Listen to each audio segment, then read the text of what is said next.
Here we go! Don't peace here for you.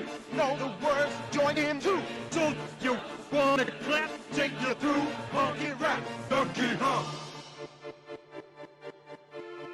Donkey Kong. Don't peace here for you. Know the words, join in too. Don't you wanna clap? Take you through funky rap. Donkey Kong. Donkey Kong. Coconut gum. It isn't fun. Can fire in spurts. It's gonna hurt. Don't peace here for you. Know the words, join in too. Don't you wanna clap? Take you through funky rap. Donkey Kong. Donkey Kong.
Has no tie, he has no grace. This Kong has a funny face. Has no tie, he has no grace. This Kong has a funny face. Has no tie, he has no grace. This Kong has a funny face. Has no tie, he has no grace. This Kong has a funny face. Has no tie, he has no grace. This Kong has a funny face. Has no tie, he has no grace. This Kong has a funny face. Has no tie, he has no grace. This Kong has a funny face. Has no tie, he has no grace. This Kong has a funny face. Donkey Kong. Donkey Kong. Don't peace here for you. Know the words, join in too. Don't you wanna clap? Take you through funky rap. Donkey Kong. Donkey Kong. Don't peace here for you. Know the words, join in too. Don't you wanna clap? Take you through funky rap. Donkey Kong. Donkey Kong. Coconut gum. It isn't fun. Can fire in spurts.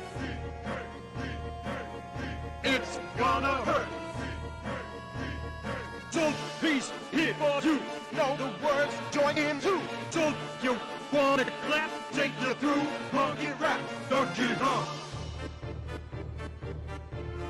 Donkey Kong.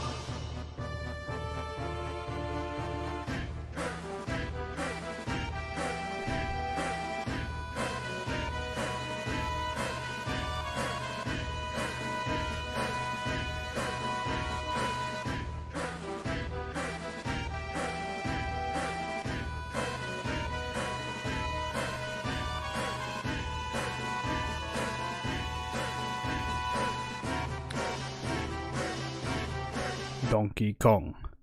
Hello, everybody, and welcome to this latest episode of Good Morning Sauce Gaming. I already messed it up. Already ruined all this. First of all, shout outs to Salty Cabbage for that incredible remix. You can go find that on YouTube and listen to it all day, every minute. Inescapable. Now, we're going to go jump right into our special guests. Okay. Naughty. I knew it. Naughty things. I knew what was going to happen if I leave you two alone. Jeez. Oh, Nintendo, what's up? Whoa! Didn't see you there. Oh, what? Yeah. Oh, this is embarrassing. I can hear the sweat dripping from your foreheads. Jeez. That's not from my forehead. Oh, this is off to a great start. So, hello everyone. As mentioned, so we got our special guest today, Push Dustin. You all know him. You all love him. Say hello. Hello, I'm the original SG crew. Yeah.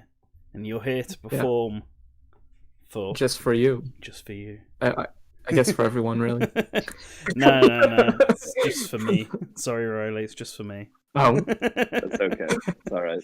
And I think this is your first time on the podcast. We have the best spokesperson of Walmart. It's Riley Little. Hello.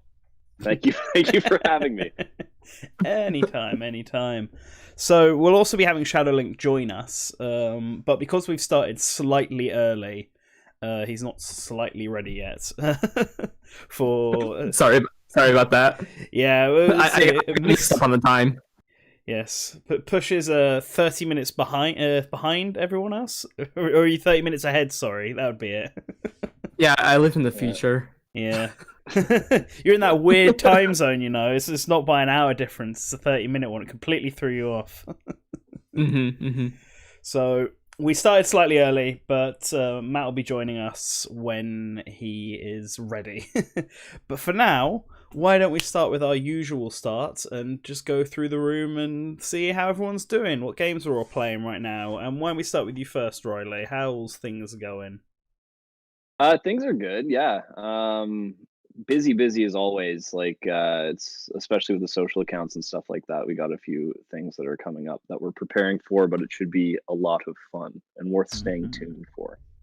Nice. And what about? Yeah, and what I'm playing, I was just telling Push I was playing Spider-Man Remastered.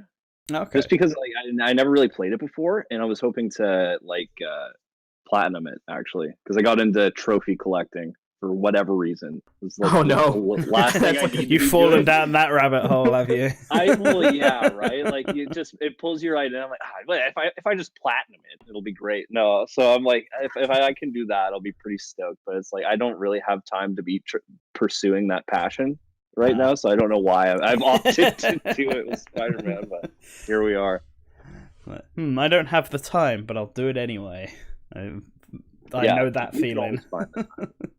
Yeah, I think we're all just hurting for punishment. Like we just welcome it. Man, I haven't done stuff like trophy hunting and achievement hunting in a decade. I want to say, like when I was a big Xbox 360 fan, and I used to do it all the time there. And then I just haven't been bothered on PS4 or Steam, and obviously Nintendo is adverse to any kind of reward for playing the games. I know, that bums me out so much sometimes. Like I feel like they had so many cool opportunities with like Mario Kart and 3D World to push stamps as like the collectible. Yeah. And they never really did that. Like it would have been cool to like go to your profile on Switch or something and look through your stamp book to see what you had. Yeah, that would have been good. When Miiverse was around, they could have done it for basically every game. You just have the achievements through stamps. And like, I guess because they're just more like collectibles and stuff like 3D World, and Twilight Princess. They're not really achievements in the same way. Yeah.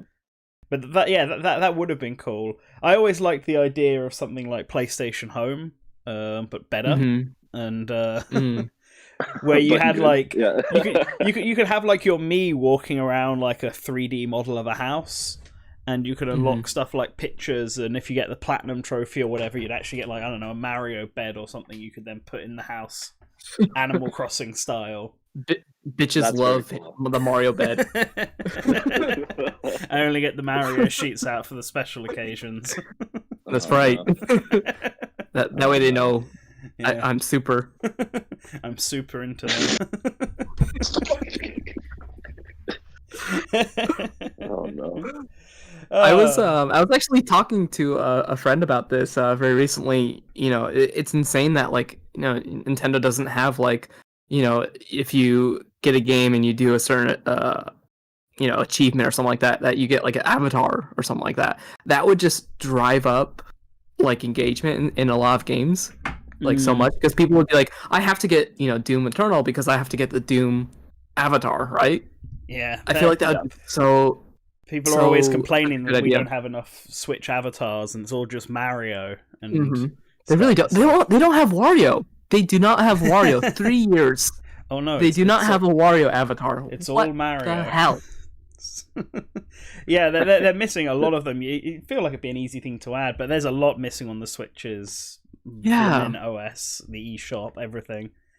It's not even surprisingly barren. Yeah, not even Waluigi.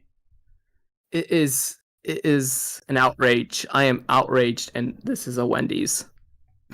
Oh, is it? Is my order here yet? There are so many opportunities that I feel like they have to explore. Like I feel like some of the communities they allowed to grow and stuff in the Wii U. Like I wish some of those features would come back, or even a controller that supported an auxiliary port.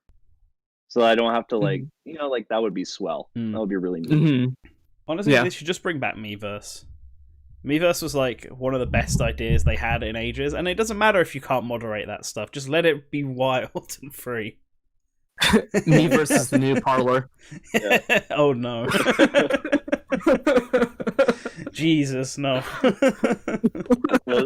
does Metroid crawl? That's that's from Miiverse. I want to know what the guy was who reviewed water in every single video game doing. This is nice water guy. Where is he now? Where else is he? Where is his outlet for reviewing water in video games? I hope he lives near the ocean or a big or maybe he doesn't. Body of water. Maybe that's the problem. He lives near maybe that's his outlet. And so this is the only way he can even see water. He has to dry wash everything because he doesn't even get water in the taps. Oh no! He's just imagines he's so thirsty. Yeah. He's running through his house looking for water. And he's just I need water. The whole game turns on his Wii U and it's that's some nice water. I could see that as a commercial. God, I would make that commercial. Get a Wii U. Nestle, yeah. If they had done that as their advert, a Wii U would have flown off the shelves. Yeah, people would have understood the concept. They would be like, "Oh yeah, this is not the Wii. This is totally different." I like water, so maybe I'll like the Wii U. There you go. There you go. Association marketing. That's what Nintendo should have taken advantage of. Oh well, too late now. Push, what have you been up to? I've been up to a lot. I'm working on a couple of videos for Did You Know Gaming. And then I'm also working on Memory Card podcast. We are in the middle of recording the next season. We're over halfway done already. Trying to get all the season recorded before the end of February, so that way it can come out. I think March or April is when it'll actually start coming out. So we're just doing back-to-back recordings. So it's a lot of research and taking up all the free time that I have right now. You got a lot of traction recently inciting Twitter conflict between Mario and Banjo-Kazooie. So... and the funny thing is, I messaged Ben about that last night at 5 a.m. I woke up in a cold sweat, and this is a legit true story. I was just what happens if we just start Twitter fights? Ben, I got it. And I was just this is such an easy thing to do, and it's gonna kick off, I guarantee you. And he's just okay, we'll try it. And then he set up the tweet which is this morning, 10 a.m. my time or 11 a.m. my time. And yeah, I guess apparently we got Banjo trending. So you're welcome, Riley. Yeah, thank you. Yeah, it's all part of the greater plan to bring Banjo back. Yeah, all working. We've got to constantly show Microsoft and Rare that we want to see the bird again. Yeah, it's all going according to Keikaku. Look at these numbers. That's the thing. I mean, like, yeah. Whoa, 1,000 tweets on Banjo? It's got to make a new game now. Yeah, well, anytime I ever speak with some of the partners there about various promotions and stuff like that, I'm always like, Banjo does so well for us. So they're like, yeah, okay, keep doing Banjo stuff. You know, Master Chief is good, but have you seen Banjo? That's the stuff we should be pushing. Legendary. Yeah, although I appreciate the true facts being spat afterwards about Gex being the true top notch. That's all Ben. That's all Ben. I can't claim credit for that. Ben's got the right taste. That's clearly it. But no, Banjo out of those two is definitely the pick. It's just it has to be Mario 64 because that's like without Mario 64 you would have nothing. Yeah, but Banjo, you don't have Banjo. That's not how you judge it. Mario 64, it had the good start. It introduced it, and then Banjo's like, I can make this better. Look what you've done, Push. You've caused infighting. It's not about who started. Gaming is ruined. We're Team Banjo over here. This is it. Yeah. I hope Shadowlink is on my side. I don't know his... I think that I agree with you, Push. Like, I think that Mario 64 is like it's like a milestone. Like that. Without that, like 3D gaming would be nowhere where it is now. Like it's set like the direction for that entire like approach to it. But also Banjo is better because it improved upon it. I think so. Yeah, but. So in Mario, you collect stars, and you know what stars resemble? My icon. So there. I love grabbing a star and being booted out to the main hub level every time, and then having to immediately jump back into the painting. You know, great way to spend the time. It's a great 30 seconds. Great flow. Star energy is just too much to handle. You got to take that break. Yeah, exactly. It's too many polygons. You know, Mario 64 is really doing a service when it's kicking you out. Back and you know, what you don't see is that the entire stage just crashes the second Mario picks up a star, and Nintendo had to hide that somehow. Also, Spazzy, I look at the chat, so I am that asshat. I am also looking at the chat. Yeah, exactly. How dare you? Yeah.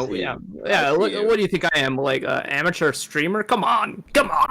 Interact with our audience all the time here. Your stuff's even on the screen, so everyone can see it. Nobody can miss it. What was your message anyway? Nice water and pilot wings. As Minecraft guys are both on Twitter. I don't know what that means, but thank you. Yeah. Only people who like Crom look at You've been caught. No. Call that.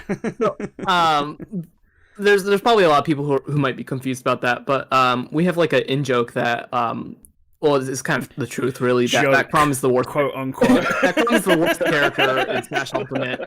He's just single-handedly the worst addition because of how redundant he is, how like his moveset is just like hodgepodge, like just like thrown together. So you know, like why the hell's Crom in Smash Ultimate? Like he has a fucking Mii costume. He's part of, you know, Robin's victory screen. He's part of Robin's Final Smash, and his character model looks like shit. So like Crom is just, you know, the worst character addition. I feel. And I am very, very. I don't know. We joke about it all the time. Yeah, I mean, and that joke kind of spawned off of your the push facts. Yeah. The push facts. Yeah, that's right. We're making a push facts. Crom is the worst character. It's a push fact, so it must be true. People don't lie on the internet. Yeah. Oh yeah. It's completely ruined my reputation now. Like now people will be out to get me. That's That's what I should have asked Sakurai the one time I talked to him. Yeah. Why is Crom so bad, Sakurai? Please explain. I legit feel like Crom was just like just barely got in. Oh yeah, because like for sure. he like totally. it's so, like I said, it's so inconsistent with his representation. Mm-hmm. Yeah, Mario has 3 lives, but you have 1. That's my favorite push fact. Besides the did you know that Wario can taunt on his bicycle? Yeah, that was absolute classic. That one. Oh, are you guys talking about how bad Crom is? Hey, Yeah. hey, Matt. Yeah, Oh my god. Push has unbridled Hi. rage against. Hello. How do you feel about Crom and and also Mario 64 versus Banjo? Crom is in a weird place. I really wanted him, but his execution leaves a lot to be desired. Mainly because he's an echo fighter of Roy, which Roy holds his sword underhanded, so they have to contort Crom's animations for every single sword slash, and it looks horrible. Yes. Yeah. Okay, and his model is also really not. It's really with everybody else. It's Robin's final Smash model, and they didn't really polish it to the extent that all the other characters are.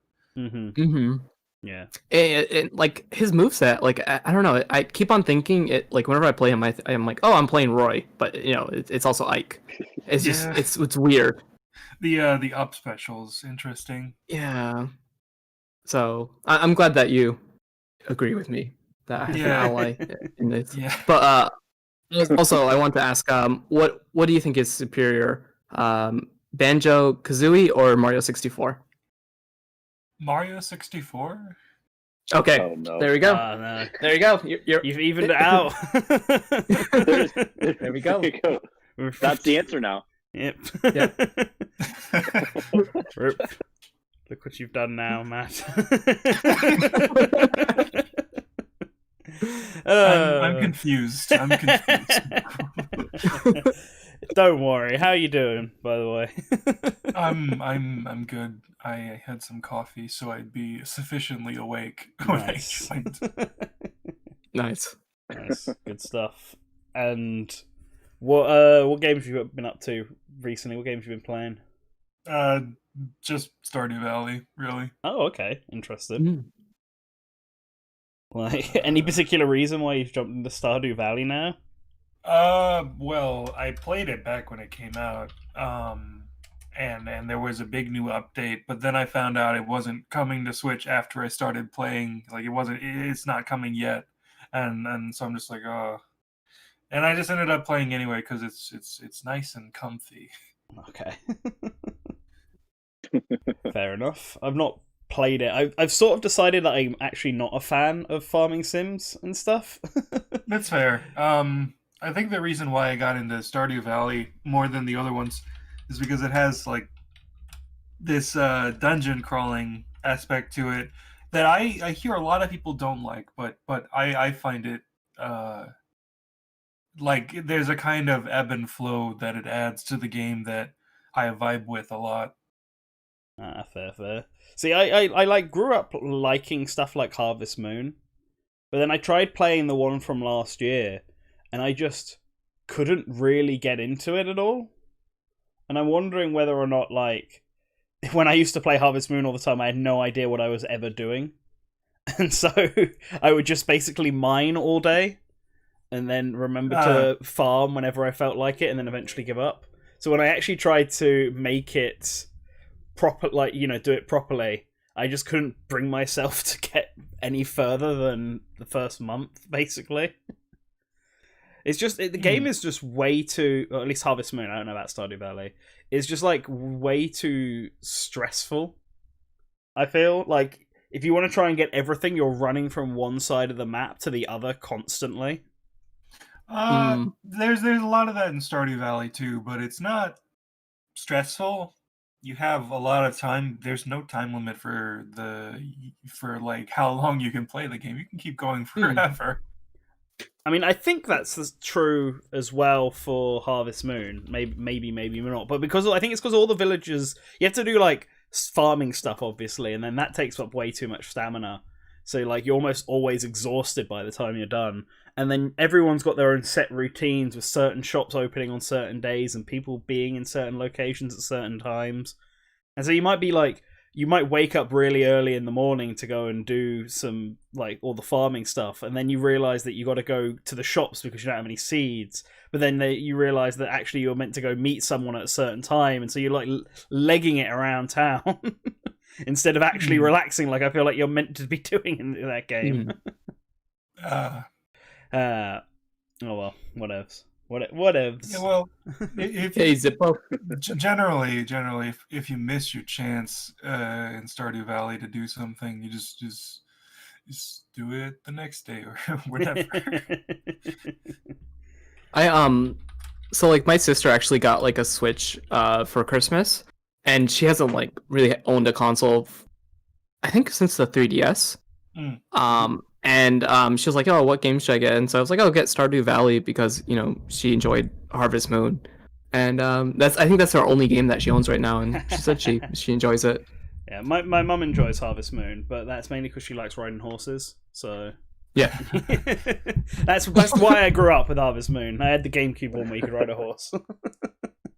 Also, I see that you're just like adding things I love into this image. Of the background. I want you to feel welcome. There you go. To the yeah, stream. I feel very welcome here. I was going to write a big Promise Team banjo on the front, but just couldn't get the text to fit. This was part of my demands. I asked that Nintendo X had to show a PNG of Banjo and Kazooie in order for me to appear on this. So yeah. Nice to see you living up to your end of the bargain there. Of course, aim to please. Can you put Sephiroth in the background? Sephiroth. Sephiroth is amazing. Do I have? I don't know if I've got the PNG of that. You might need to share that with me. Yeah. Then I will. I saw that was such a good edit. I have an entire file filled with photos of Sephiroth. Okay. Well, Riley, I don't know. We have an excuse for that. I don't know what's yours. I don't even have that. I saw. Do you have them like printed out, like posted on your wall, like as a collage? You say that like I'm assuming all of us do, though. I don't. Right? I actually don't. Right, I don't have a secret folder of Sakurai pictures. I mean, I don't have a secret one. Whenever I have to do a PSD edit, like a Photoshop edit of Sakurai for like a translation or something, because I make a meme for every single one I try at least. I just Google it and pick whatever one's the best. I don't have a folder of these. Google is your secret folder. Every once in a while, I try to repost 2 Sakurai pictures that are not so well known. There's the one where he has like a tablet, and he's just like on the bed with a tablet, because I think that's like a ridiculous photo. And then there's one where he's really young. He's young, and he has like a headband on, because like during the development of Smash 64 and Melee, he used to wear a headband because he was like, So I try to post those every once in a while. Just to remind people that those images exist. Yeah, I like the bandana one. Always gives me a chuckle. So what I've been playing is Immortals Fenyx Rising still, but I actually beat it this morning. It's done now, which is good. This is the second game of the year I've beaten. I'm going to try and keep a list of all the games I beat this year, so I can just look back on it at the end of the year and remind myself of what I've actually played. So that's game number 2 down. So the next one on my list is No Straight Roads, which like I bought purely because the soundtrack was really damn good. So hopefully the game lives up to it, because it looks. Are you trying really to do nice. like 100 games in a year or something like that? No, but when I was doing like the Game of the Year awards for last year, I couldn't remember what games I'd actually played that came out in the year. So I started Googling what games even came out in 2020, and then sort of refreshed my memory from that. I was in a real pickle with that Game of the Year awards, because I played like 2 games that came out last year. Yeah, I played a lot of games last year. I just only played 2 that actually came out. Yeah, I'm also somewhat curious about how many games I do play in a year, because I feel like despite the problems I had, I seem to be the one on the staff who had played the most games. Even though like I'm like one of the older people on the staff, so I feel like I should have the least time to be able to do this. So I did not play many new games last year. I was asked like, what's my top 5 games of 2020, and like half of them were old games. Yeah, like, that was like Xenoblade Chronicles. I mean, it's like the remake of it. Moon. Well, I mean, it's the first time it's come out of Japan, so technically it's the 2020 game, right? If you want to count Yakuza 0 as a 2017 game, go ahead and do that. So I also had that issue, but not this year. The only thing I've been thinking is if there's a game I've played but not beaten, should I try and keep a list of it? Because I ended up playing Virtua Fighter on the Sega Genesis the other day, which was a thing I only discovered the other day. And it's a weird one. It's because Virtua Fighter, obviously, the whole gimmick of that is it's 3D. It's like one of the first 3D fighting games, but this is a 2D fighter, like Street Fighter is, but uses like the 3D models, but then like compress a la Donkey Kong Country to look like 2D sprites, and it's just very strange. That aesthetic's always weird to me. Well, the compressed 3D model to sprite. Yeah. I kind of like it. I think it depends how you use it. I still think the Donkey Kong Country games, for example, look really, really good. Yeah, it depends on how well it's used, because like there's certain games where the sprites are 3D models and the backgrounds are, and it's just like a visual soup.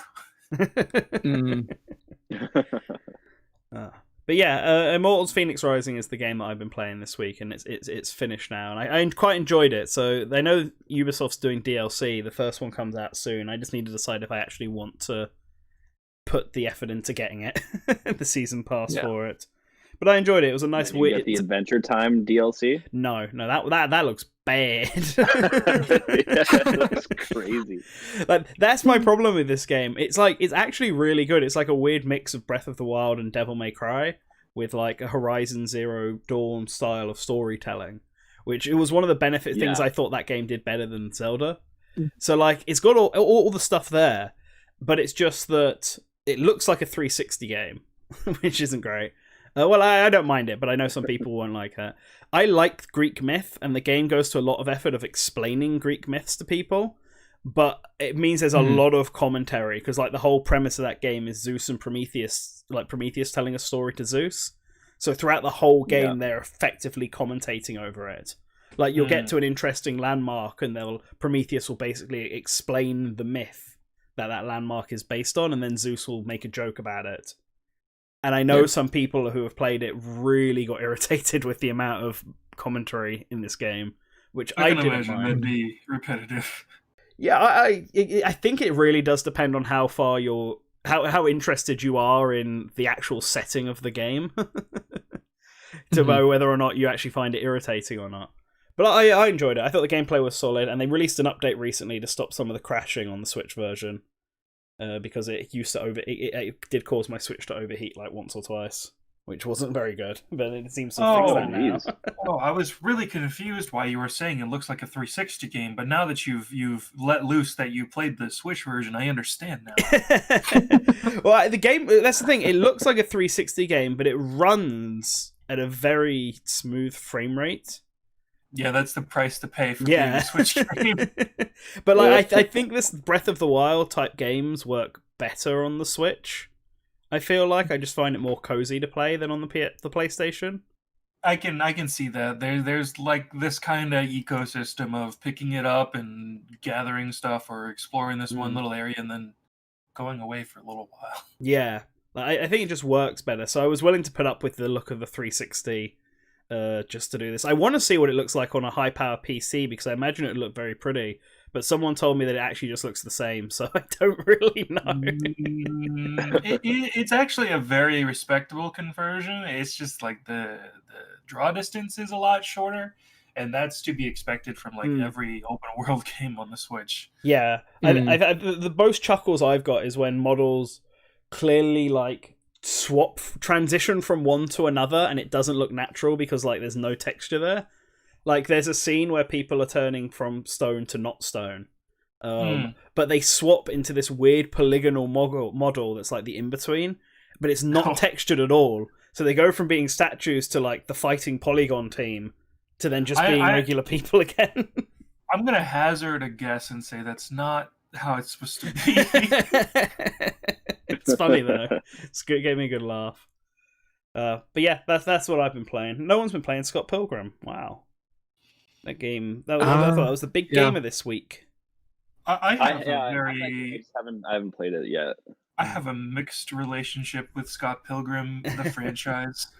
It's like this horribly misunderstood property that it's just hard to be around because there's a lot of people who genuinely think Scott's a really cool guy, even though the whole point is that he's a loser. Yeah. Yeah. I mean, yeah. The whole plot is he goes from this misogynistic loser to being like an actual decent guy. I am Scott Pilgrim, and you are Ramona Flowers. Yeah. Well, I like the game. I was a big fan of the game, but I haven't picked it up yet because of my backlog. I'm hoping that Ubisoft doesn't take it down again. That would be very quick. That'd be terribly ironic. Yeah. We waited 10 years. I was actually thinking bring this game back. Yeah, I was kind of hoping to get a physical copy of it actually. Just then you have it forever. So even if they delist it, like you always have access to it. So well, that's I think I've been debating. Limited Run Games is doing the physical, right? They are. It's like twice. I believe so. It's like more than twice the price of the digital version. And annoyingly, Ubisoft be Ubisoft, and you have to sign into Ubisoft Connect to unlock one of the characters. Meaning that meaning that if the server ever goes down, unless they release a patch to just give it to you, that character's not available. Which just means that it's not really, you can't really call it the complete edition. It really flies in the way of preserving stuff. People are hoping that if you have the physical version, you won't have to do that. But I mean, I had to log into Ubisoft Connect for Immortals, and I have the physical version of that, so I don't see any reason why they wouldn't do it for Scott Pilgrim. Yep. It's going to be a major problem in like 5 years. It's already a problem. Yeah. But it's exceptionally ironic in this game where the whole point was to actually release it and have it available forever finally after it was infamously taken down. Yeah, usually when releases come out, like previous DLC is just in the game. No. Yeah. Most of it is here, but it seems really, some of it's really broken. Like the final piece of DLC was outsourced really randomly, and it's not up to polish with the rest of the game. But it doesn't look like they fixed any of it from what I've seen. So that sounds about right. Yeah, it's weird. Enough about Scott Pilgrim. Let's talk about Super Mario 3D World before we get to Smash, because I feel like that's the big announcement from this week. Really. All right. And also Pokemon Snap, right? Oh yeah, and Pokemon Snap. We can talk about both of them. Pokemon Snap. I've got one thing to say about 3D World. Godslayer Bowser is not a real name. Stop using it. It should be though. I don't know. I kind of prefer Godslayer Bowser to whatever they called it. I would be okay with it if the thing wasn't started with somebody saying, "Oh, this is what they called it in the press kit," like an obvious attempt to lie for clout, and then say, "Oh, it was a joke. It was a joke" when they're called out on it. I'm not going to name them because I'm above that, but they're still, Christ. Pushes in apparently. I know who you're talking about. Yeah, no, I mean, I know because I saw the original tweet, so I know who did it. Yeah, I replied to it because I didn't know it was a lie at first. So I was just like, "Oh, Nintendo's embracing religion." I didn't expect this person to lie. Yeah, my favorite religion, the one with the Godslayer in it. So I was just like shit posting to it, and then when I saw the Source Gaming tweet, I was like, "Oh, I guess Shit, Whoops. I contributed to the lie. I've let myself down. I've let my audience down. I just, the moment somebody said, "Oh, it was in the press kit," I'm like, I have a press account. I can check if that's fucking real. I was gonna say, when they said that, I was like, I'm pretty sure I haven't seen the press thing for this. I checked the press thing for that day, and because they didn't reveal the name of Bowser's new form until the day after. Mm-hmm. So there was no mention of it in the press release, and I'm scouring the internet. Cody comes in, like, they called him Giant Bowser in Famitsu, and I'm like, that's not Godslayer Bowser. Yeah.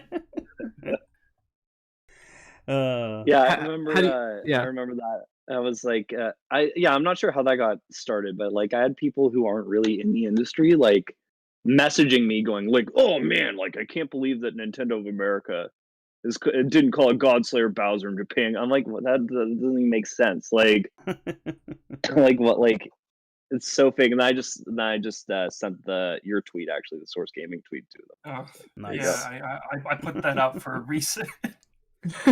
Yeah. I thought that was actually Cody that made that tweet, so it was you actually. I made it. Okay.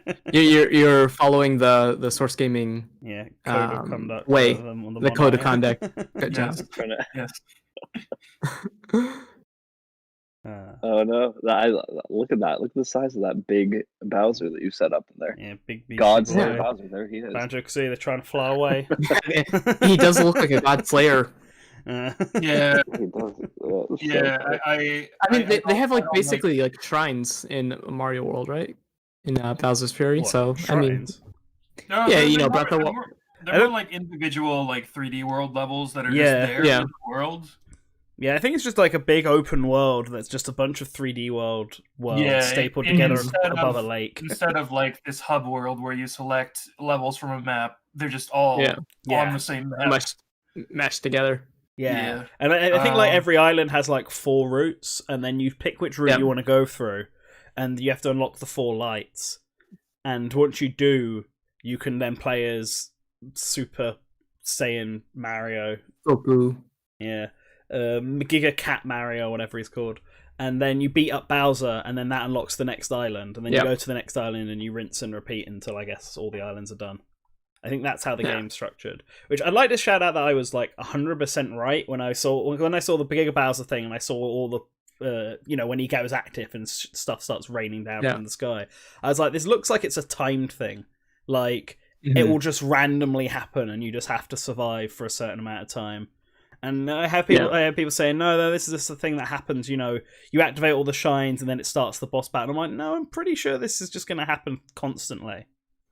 I was confused when I saw that, because I'm like, are they showing how the thing is going to end? Yeah. And I was very relieved when they just revealed, oh no, this just happens all the time. We haven't shown you how it's going to end.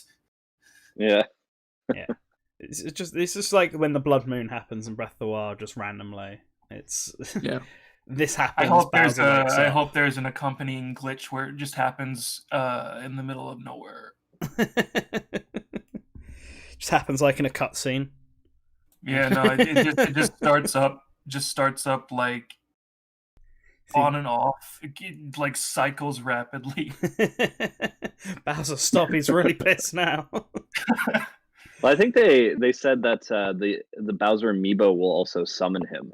Yeah, that was. So I don't know if you need him to do like accomplish certain tasks on the map or something. It seems like it, because when he spawned, there were changes made to some of the platforms in an area that Mario was running through. Mm-hmm. Yeah. Maybe it could just be a joke use, like how the Ganondorf amiibo in Twilight Princess just makes the game harder. And that's literally all it does. That's not a joke use, that's locking hero mode behind an amiibo. There's already a hero mode in that game, isn't there? So this is just like a hero mode. It doesn't do enough, so you need more. See, I only played that game with the Ganondorf amiibo active because I played Twilight Princess so many times. You're a true gamer. Yeah. What up, true gamer? True gamer life here. You don't go for legendary mode in every game. What are you, a scrub? the damage scaling in Twilight Princess is fucking absurd because like you get to the end of the game and in the final boss, Ganondorf only does like a quarter heart of damage when he hits you. Like what the fuck? Why'd you do this? But I think this game looks really good. So I was actually a huge fan of 3D World when it came out. I think it was probably the first Wii U game that came out that I was super into. Maybe Mario Kart? I'm trying to remember which one came first. I feel like it was 3D World though. But me and my friends ended up playing it all in like a single session on the day it came out. So we did like 8 hours all the way up until when you unlock Rosalina. And it was like a super fun night of not sleeping. I was kind of hoping they'd add like Wario or something. Well, this is that the was thing. my hope. Do you think they will have a second character? Because obviously, some people have said, "Oh, well, they would have shown it," and they technically showed off Bowser Jr., who's playable with if you do 2-player. But like, they don't also necessarily have to, and it could be something where if you beat Bowser's Fury, you unlock a playable character, like I don't know, I guess Daisy Bowser Jr. or Bowser is Jr. for the playable, main. right? Yeah, Yeah. Because Bowser Jr. is playable in Bowser's Fury, and then the Captain Toad games, the mini game, is now 4 players. So presumably there are at least 3 other playable Toads for that. There you go. So you got the whole Toad Brigade here now playable. It's called Giga Cat Mario. Giga Cat Mario, yeah. Yeah, I was checking the wiki for that. So you got that, and maybe, I mean, there's that Calico cat, which I know a lot of people are theorizing. Oh, well, all the other cats are colored after the main characters, so maybe the Calico cat is colored after a new unlockable character. Which maybe, if it is, I feel like it'd be Daisy, but it'd probably be also secret. Like they won't reveal it until launch. No, yeah. I think they you'd unlock it Rosalina ahead of time, though. They did, but I feel like I don't know. They did that whole 10 new things about 3D World, whatever. Whereas I feel like the big focus on this is Bowser's Fury, and whatever new playable character won't be in Bowser's Fury. So I don't think there's going to be a new playable character. I'm pretty sure those cats in Bowser's Fury are just like they just colored the same, and the Calico cat is not exactly the same as, but clearly meant to be Mario. Because the shade of like tan is very, very similar. Yeah. What do you think, Riley? My assumption is there probably won't be another character. I feel like that would be a really good marketing opportunity. That's not like they could add DLC or something. Like that makes sense to me. Like just a quick DLC pack for more playable characters, maybe a couple levels or something. But my assumption is they probably won't have anyone outside of Bowser Jr. Yeah, you're probably right. Like they're probably their focus probably went on to the new mode, the new story mode. Yeah. Well, I'm pretty sure it's interesting. The main game, like the port part of this package, the 3D World part, is not developed by the original developers. So adding a new character would be like this whole ordeal, this whole balancing thing, and I don't know if they would allow the porting team to do that. Yeah, that's true. I have a question. Do you think that Bowser's Fury, because it's basically like more like an Odyssey style adventure, do you think that impacts the odds of like Odyssey 2?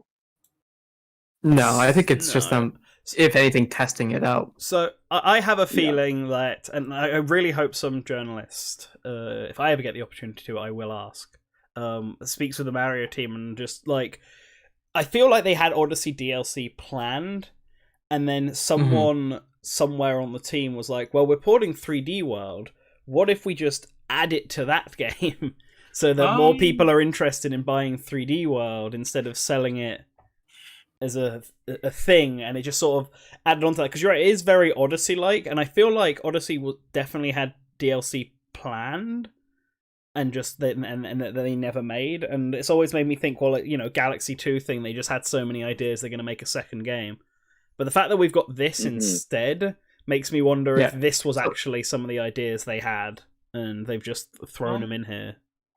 I don't think we were ever going to get an Odyssey 2. But So I don't think maybe there's like some ideas that got recycled into Bowser's Fury, but from what I see in the trailers, this looks a lot like 3D World level design and nothing like Odyssey level design. So my thought process is that a lot of these are recycled ideas that they couldn't get into levels from 3D World, or just revisiting concepts that they already did with levels in 3D World. So according to the Wikipedia page for Super Mario 3D World, the original Wii U version was made by EAD Tokyo and 1UP Studio. Yeah. Now the Nintendo Switch version is apparently being done by Nintendo Software Technology and Nintendo EPD. So Nintendo Software Technology is in the US. So like a Shadow Link was saying, like, you know, like they probably wouldn't add content, you know, outside of that main team. And then also 1UP Studio is working on Bowser's Fury in particular. So Nintendo EAD Tokyo is not working on the Switch version. Oh, okay, then I guess I was probably wrong. Nice to see NST doing something though. I feel like all they've been they just shelved the Mario vs Donkey Kong series now and are just working on ports of like other Mario games to the Switch or 3DS. Like they did the Captain Toad port as well, and they did the Mario Maker port to 3DS. And 1UP Studio, they did do Mario Odyssey. Like 1UP Studio did work on Mario Odyssey and Captain Toad. But like don't 1UP Studio work on a lot of games, I think. Yeah. All right. Let's talk about Pokemon Snap as well. So that game's now coming out April 30th, and that game looks very, very pretty, I must admit. It's a very nice looking game. And I'm just curious at how long it's going to be, because the original Pokemon Snap only had like something like 8 levels, I think. And obviously less than 150 Pokemon. And then this one now has, was it 200? Over 200 or over 400? Over 200. I think it's over 200. Over 200. So over 200 Pokemon. So presumably there are going to be more worlds than that. And I'm wondering, so something a friend of mine pointed out is that the areas in the original Pokemon Snap were like a weird blend of being sort of mundane but also sort of fancy, I guess. Like you had the weird mystical cave with all of the ice crystals and stuff like that, and you had the mountain range, but it had like giant Dog Trio statues and stuff like this. But in the trailer we've seen the regular beach level, and we've seen a shrouded forest, but then we've just seen like a plain ordinary desert. And I wonder how, obviously with a different development team, not HAL this time, but Bandai Namco working on it, I wonder if they're going to keep the level design more grounded, or if they're going to sort of go all sort of weird with it, and we'll get like another power plant level where you're having to blow stuff up to get it to advance. I want to add something really quick about 3D World. EAD Tokyo consolidated into EPD, so it is the original development team. Yes. Oh, okay. Okay, thank you. All right, cool. All right, Riley? I think that for Pokemon Snap, they've kind of hinted at it already, but it looks like there's gonna be multiple paths in a level. Because I think the name of the game in Pokemon Snap in particular is replayability. So that's something like that is like done by like giving players multiple routes to go through it, and you can pick different routes, and that causes different events that trigger, like new levels or something like that, or like different Pokemon appear. Like that sort of approach to it, I think, is probably what we're gonna see more of, rather than like maybe strictly just more levels. I think we'll definitely get more levels, but I think in general, they're tweaking it enough to modernize it a bit and give people like the opportunity to play through the same world multiple times with like different routes. Yeah, I could see that, because the older one you had to come back when you had power-ups later on to activate certain things. And there were obviously there were secret routes as well that you needed to do to get through. Although I do remember the power plant secret route was like mandatory to actually get to the next stage. So if you didn't do it, you were just stuck there. Yeah, you had to use a lot of secrets to open up new stages. Actually, like most of the later stages, you had to use a secret to open. It looks like looking at the trailer that they posted it on January 14th, it seems like there's like when they take pictures, there's like you can take up to like 70 or 75 or so pictures, like so maybe you can that would probably give us an idea of how long the levels would be, because you need enough film for each level, right? Yeah, that actually, that's a good point. Although so I don't remember how many pictures you could take in the original. I think you could take as many photos as you wanted, but then at the end of the stage, you could only decide on like a certain amount to keep or something. I'm trying to remember. I don't think there was a limit on how many photos you could take. Just how many you could only keep. You could only keep like one of each Pokemon, something like that. Yeah, at the end of the stage, you could you were given a bunch of photos. 60 pictures in original. Oh, okay. Yeah. But yeah, at the end of every stage, you basically decided if you wanted to keep the picture you took there, if it was better than the one that you had previously. Yeah. Or worse. And I don't remember how it worked exactly, but I know you could pick. They were all. It would score your. You would pick your favorite photo of the Pokemon, and then Professor Oak would score it, and then he'd compare it to any previous Pokemon picture you had saved, and if it was better, if it had a better score, you had the option to get rid of the previous one. Okay. That was how it worked. I do wonder. I do hope, I should say, that we have something like in the original where you had to take a picture of all the weird signs to find Mew. And I kind of hope we get something like that again, but maybe it opens like the Ultra Beast wormhole or something, or you get to go to space and just see Deoxys and Rayquaza. Although I'm kind of, I feel like you see they're always used nowadays, so I kind of want it to be something slightly different. All right, do you think that Todd Snap will show up from the original? I think he'll be a cameo. Like he'll show up at the end or something. Yeah. I don't think he'll show up. I don't think he'll show up either. The original was in the anime universe, and it seems like the approach that they're going with this one is to put it in the game universe. Maybe Professor Mirror is actually just Todd Snap all grown up.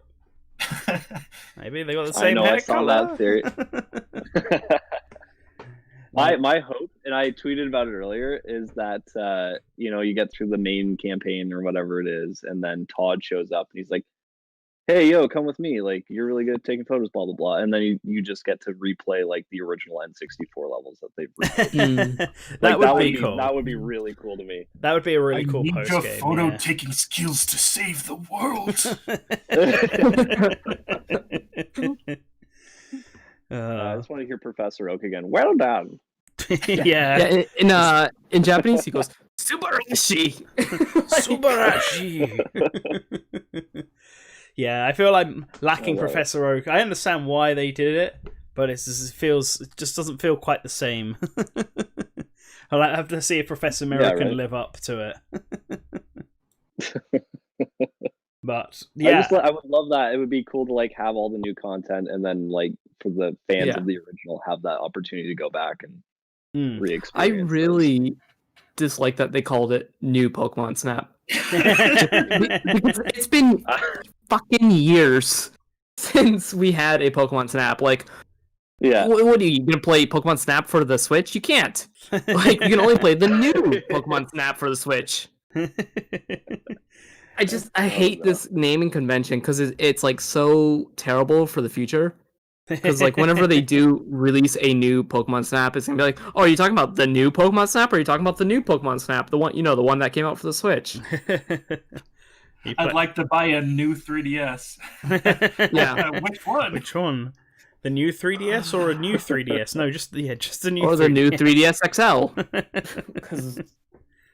Yeah, can't wait for the new Nintendo Switch to be announced this year, guys. Oh boy, I really hope. I really hope that if they make a remodel of the Nintendo Switch, like a new edition that's slightly stronger, that they literally just call it the new Nintendo Switch. That'd be really funny. Oh god. Like I think the reason they go with the new prefix is because like it works across all languages.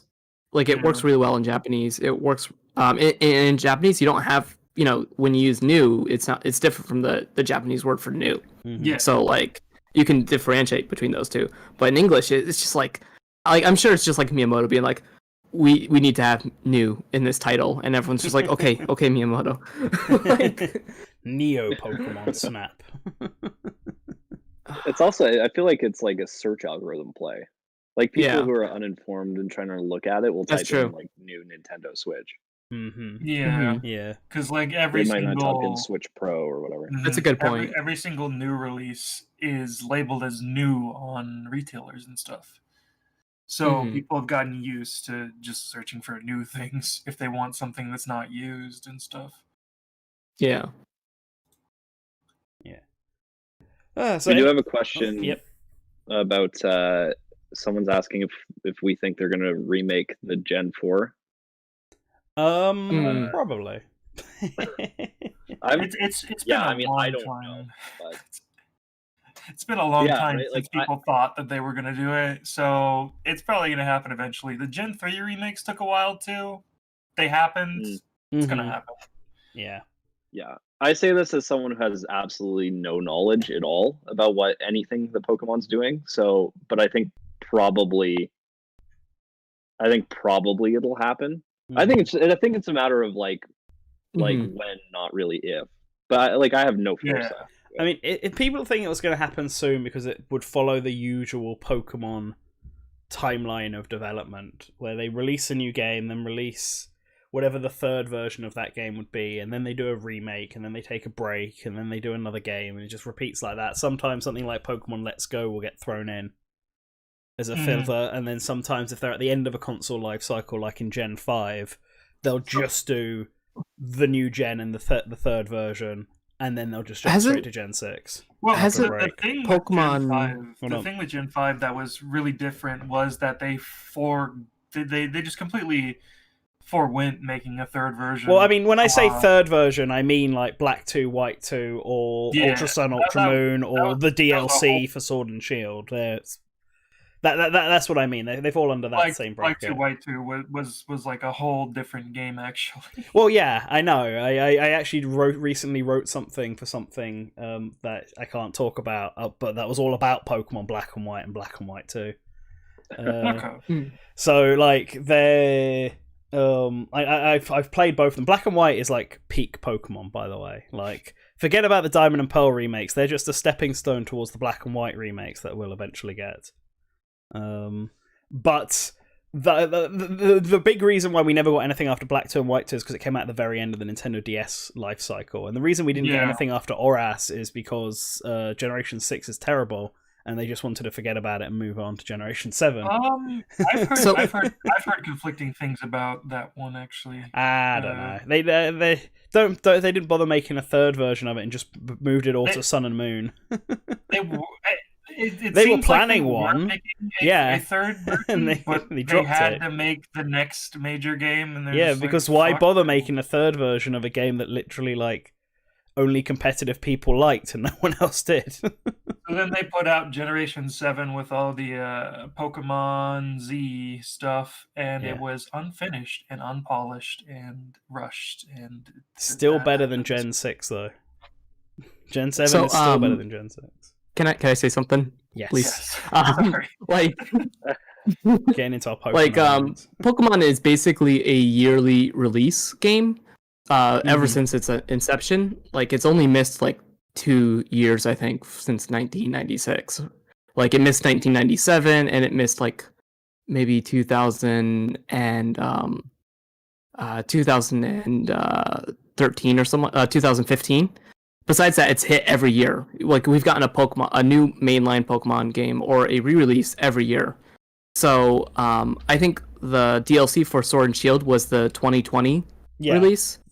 So I think like 2021, it's guaranteed that we're going to get some sort of Pokemon. And the way that they're going about it now is they're doing a new mainline release and then a re-release, kind of like the Call of Duty style, right? Yeah. So I think like some sort of re-release is gonna happen in 2021 because it's a new year, it's a new Pokemon. Yeah, it was actually not yearly for a while. Yeah, I was gonna say they started doing the yearly since 2016 actually. Yes, so I got the list here in front of me. So like released in 1996. Like I said, they missed 2 years. No, they've missed. No, hold on, I've got it here. So they missed 1997. They missed 2001. Missed 2003, 2005, 2007, 2011, 2015. Pokemon Crystal was Europe.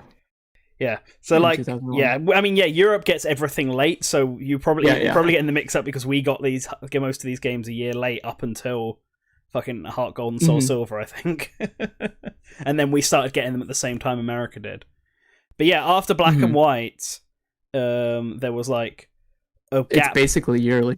Yeah, well, so 2011, I think Black 2 and White 2 came out in Japan in 2011. Yeah, but didn't come out. Oh no, I'm wrong. Actually, it was 2012. No, 2012. Yeah. So yeah, but there was a gap between Black and White 2, and then there was a gap between Oras and Sun and Moon, and then it's been yearly since. So we are technically due for a break, if just following by the thing, but I don't think we'll get it because this is the Pokemon's anniversary year, and I think they definitely want to get something out. Yeah, they've been trying to push forward with a new generation every 3 years since Diamond and Pearl. So like we're gonna get a bunch of remakes or maybe a third version of Sword and Shield. We're not gonna get a third version of Sword and Shield because they explicitly said that's the whole point of doing the DLC. Rather do that instead of the third version. Oh, okay, that's good then. We're gonna get a bunch of re-releases then. Yeah, until like 2022. So the question is, is the next game going to be Diamond and Pearl? Is it going to be Let's Go Marill and Togepi? Or is it going to be a remake of Gen 1 because it's the anniversary and they love pushing that Gen 1 stuff? I don't know if we'll see a Let's Go again. We might do. I wouldn't. Let's Go was a pretty big commercial success, but I don't think it went over too well with the fan base. So if we do see a remake in this similar style, it won't be labeled as a Let's Go, and it won't have the same simplified battle system. I agree to. I disagree, but we can agree to disagree. And Riley, what do you think? Well, I think it depends on because that was their play, basically bringing Pokemon Go to Switch. Yeah, and I think it's sold really well, but I think there's probably a better way to go about doing that.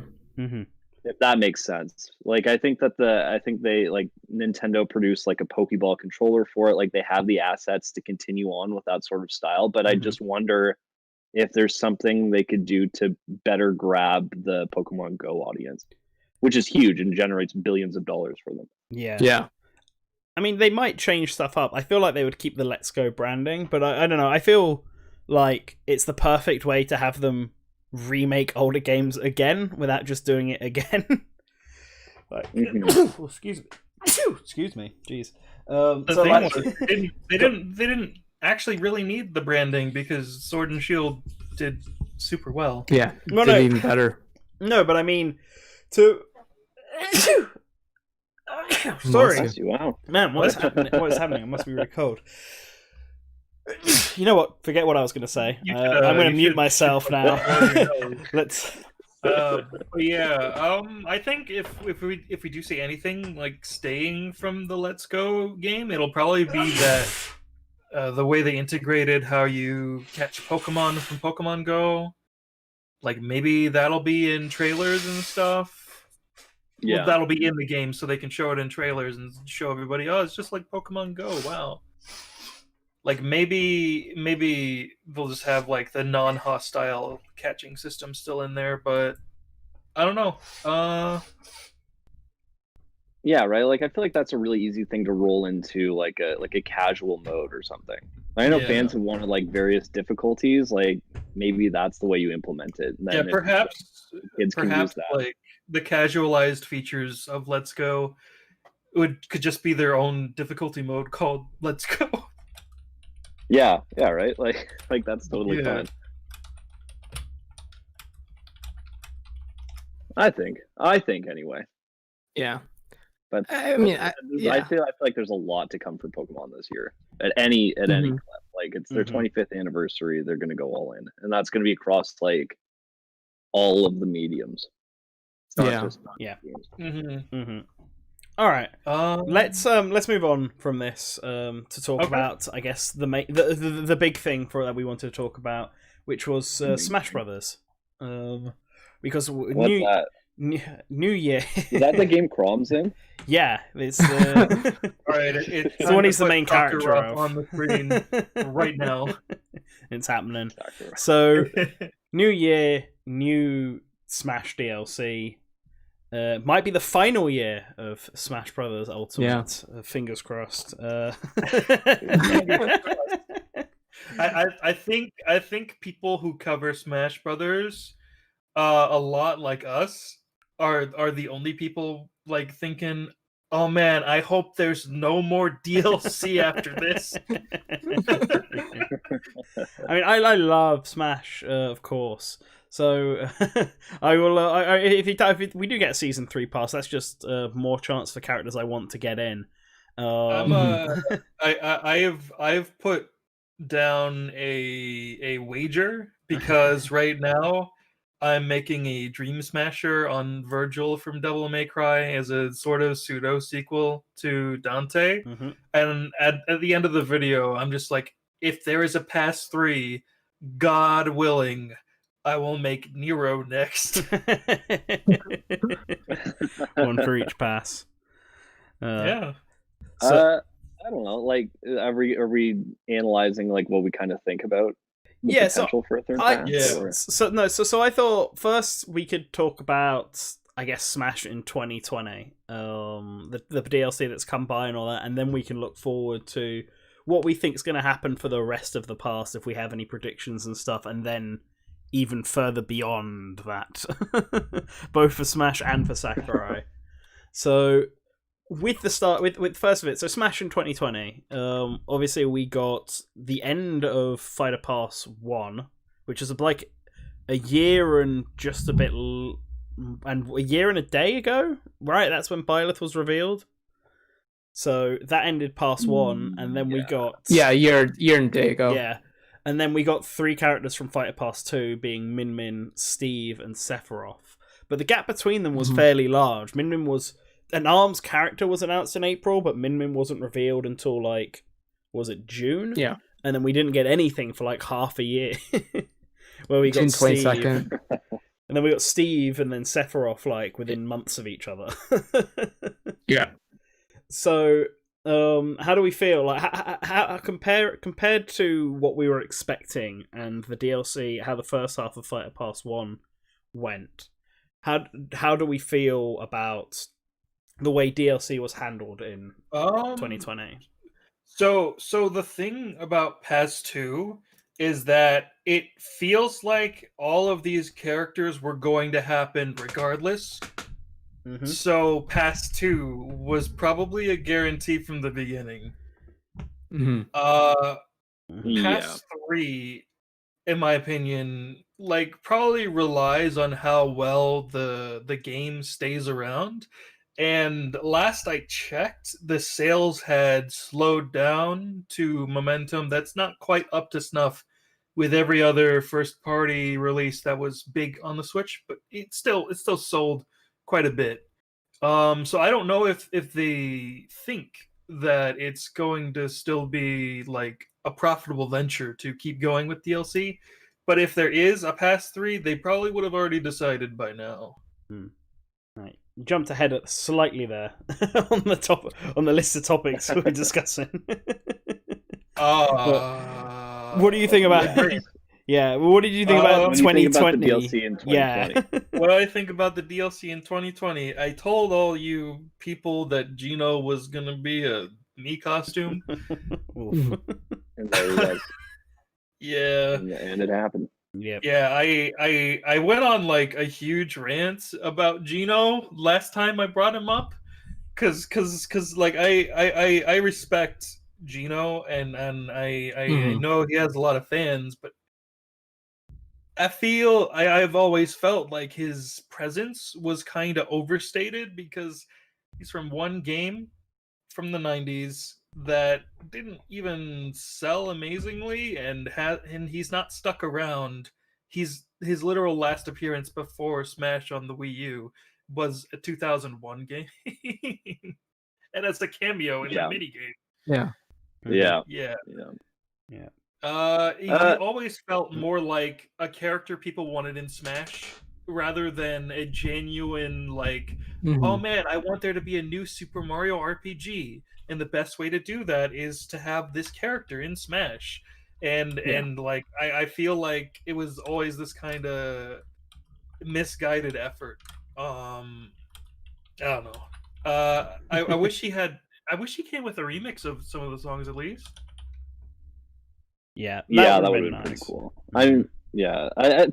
People too, like they jump on the me costume, like, but it's so bare bones that I think it could mean something. It's like, no, I'd probably not, guys. Like, I think it just is what it is. Unfortunately, it is unfortunate. It's shame. I would have liked a premium costume. To me, yeah, for sure. I think people were disappointed that he didn't get a deluxe me, but at the same time, like that also, if Nintendo ever does decide to add him, like having that full model present in the game already makes that marketing play less appealing.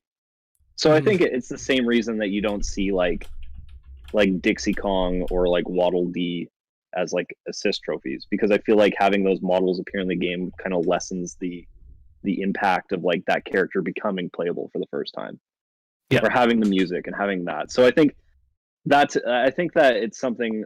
That's not to say that it's going to happen, but I feel like they're just keeping their options open in case they ever want to do that, because that feels like a really good like base game pack in. Yeah, I mean that's the same thought I had with the Inklings in Smash for Wii U. Like, a lot of people obviously were thinking that they would be DLC and they would make a ton of sense as DLC. But I always felt that A, they were slightly too new, and B, they seemed like perfect first announcements for the next game, filling the pit and Bowser and who was it in Smash? A villager role, like because it would be super hype to see them get announced, and they just make sort of sense as a base game character. So I always felt that England's that, and it's the same way this time around. I feel like if they did a Smash Ultimate, where they like ported Smash Ultimate to the next Nintendo system and just added some extra stuff to the base, that's when we would see Bandana D or Dixie Kong. And if they did a full Smash game, then we'd probably see someone like would see both Bandana D and Dixie Kong added to that, along with other assist trophy characters that I think people were super into, like Waluigi. The port will be called Super Smash Bros. Ultimate Special, and in Japan it'll be called Super Smash Bros. Special Ultimate. It's a new Super Smash Bros. Well, I feel like they'll probably, at least like once the DLC wraps, they'll release a game, like a cartridge or something, with all of the content on it. I would imagine. Super Smash Bros. Ultimate with an exclamation mark. I thought they would have done that with the Wii U version, but I guess because they were moving on to Ultimate, I guess they didn't do that. Yeah, I think Square Enix prevents them from doing that, actually. It depends if it's in their contract or not. I feel like they have this weird clause where they only really want their characters as DLC, and the only reason Cloud is in there is because they got Sephiroth in his DLC. Yeah, it's interesting you bring that up, because I was talking to a licensing professional about Smash Brothers, and I was talking to Push about it a little bit, and I was like, because I always wonder like how these deals are structured. Like, I find that really, really fascinating. And I know a lot of people are like, I feel like third parties reserved for DLC because there's some sort of profit sharing aspect to the content. Yeah. But thinking about it, like that would imply then that Square Enix has skin in the game, right? And they would be actively promoting it as a result, which they don't. Like, they might retweet it, but that costs $0. So there's no profit gain for them. It would seem apparent to me that Nintendo's footing the entire marketing bill because they've paid a flat licensing fee. Yeah. So this is their content to market as they've see fit. Yeah, I feel like with the DLC, they do share profits, and that's how they get the characters to begin with. That's like part of the agreement and how they get the characters in the game and all the stuff from. Well, I think what Riley is saying is that they don't necessarily share like X percentage of the profit, but Nintendo just pays outright for them. I don't think that would be the case. Otherwise, that they would probably be in the base game instead. See, I think it's more of a licensing thing, because what Sakurai said with the music, it was an absolute struggle to get the Final Fantasy music because of how many people own the licenses in how many different countries.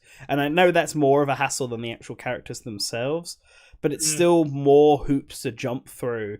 And potentially not something that you want to be doing for the base game where there's like that's true as well. A tight deadline. Obviously, I do think that Sephiroth was decided on when they decided on Cloud, and I could totally see it being a thing where Square Enix were like, yes, you can have Cloud for the base game, but only if we get, Hero and Sephiroth in the DLC. Yeah. But I feel like that's more of a promotional aspect rather than a profiteering one. Well, it's absolutely a marketing play. Like they would have probably signed off on Sephiroth and Hero alongside Cloud initially in the base game, and they would have had some sort of licensing deal. But to add Sephiroth, like if they added Sephiroth and he came with no music, for example, like people would feel a bit cheated in the content they purchased. So like, I feel like it is like a strategic play to like, maybe you did license those tracks, or you had agreed on Sephiroth and you were working out how many you could add after that based on various circumstances. But like that, it seems evident to me just based on the current marketing setup that Nintendo they completely license this and they have full creative control of how they produce, how they do that. And they might get, I think they absolutely correspond with the developers to make sure the content's true to form and represents that fandom appropriately. But like it's almost like a leaning tower, like if you're playing Jenga, you want to like if they wanted to alter the logo, for example, they would need sign-offs on everyone involved. Like it's like very much like a tower that they're just continuously building on. Like these licenses are in place, yes, but like and deals would be different based on like circumstances. Like Sephiroth probably costs more than Terry, where that would be a marketing play they might have even signed off on for free, like I'm not sure how that's structured. Like 50 songs, so I would assume right. So, like building on it's just interesting to me. Building on Riley's point, like they're using like Steve as a huge marketing push in Japan right now. Like they actually have commercials featuring Steve. And like they are still using Steve to advertise the Fighter's Pass at 7-Eleven, even though Sephiroth has already been announced. So like I feel like Nintendo just, like Riley is suggesting, is just like has purchased the rights and is able to use it, within a certain framework. Yeah, but I think I do think ultimately though they do share profits, because otherwise, it just seems like Square Enix is a lot more likely to play ball with their characters as DLC when they're guest characters, because you've got 2B in Soul Calibur, you've got Noctis in... I understand what you're saying, but like Square's not actively promoting Smash. They're not like telling people to go and buy it, which is like, if they were profit sharing, they would be like, buy Fighter Pass 2. Because they would make $5 or $10 off of each pass or whatever. But they're not really doing that. There's a lot of questions, and I see your logic here, and I don't disagree with it. I can't think of a logical reason why they. I mean, like they would just get like a money up front. Yeah, they would get money up front, profit, and they just get their character promoted. Like, like you could see it as a ransom thing in that like they knew that they wanted Cloud back, and so they were like, well, we could give you Cloud, however, but buy this guy as well, or you don't get Cloud at all. It was a also, I made this point. Hold on, for Ultimate. and I don't know if this is true. It's probably not true. It might be true. I don't know. Oh God, I'm sounding like the fucking idiot in the White House. But like there was a rumor that Square Enix was all ready to play ball for Smash Ultimate, but they wanted Cloud to be DLC again. And that seems kind of likely to me. I don't know, just from the way that they've been with their rights. I don't know. Okay, so like, go ahead, Riley. Sorry, go on, Push. No, here, Push, you go first. I'll make my point afterwards. Oh, sure. Well, I think I don't think Nintendo's against profit sharing. I think they probably exercise that with a lot of the developers they partner with, namely like Tecmo Koei for Fire Emblem. I'm sure that they're getting a kickback from the sales.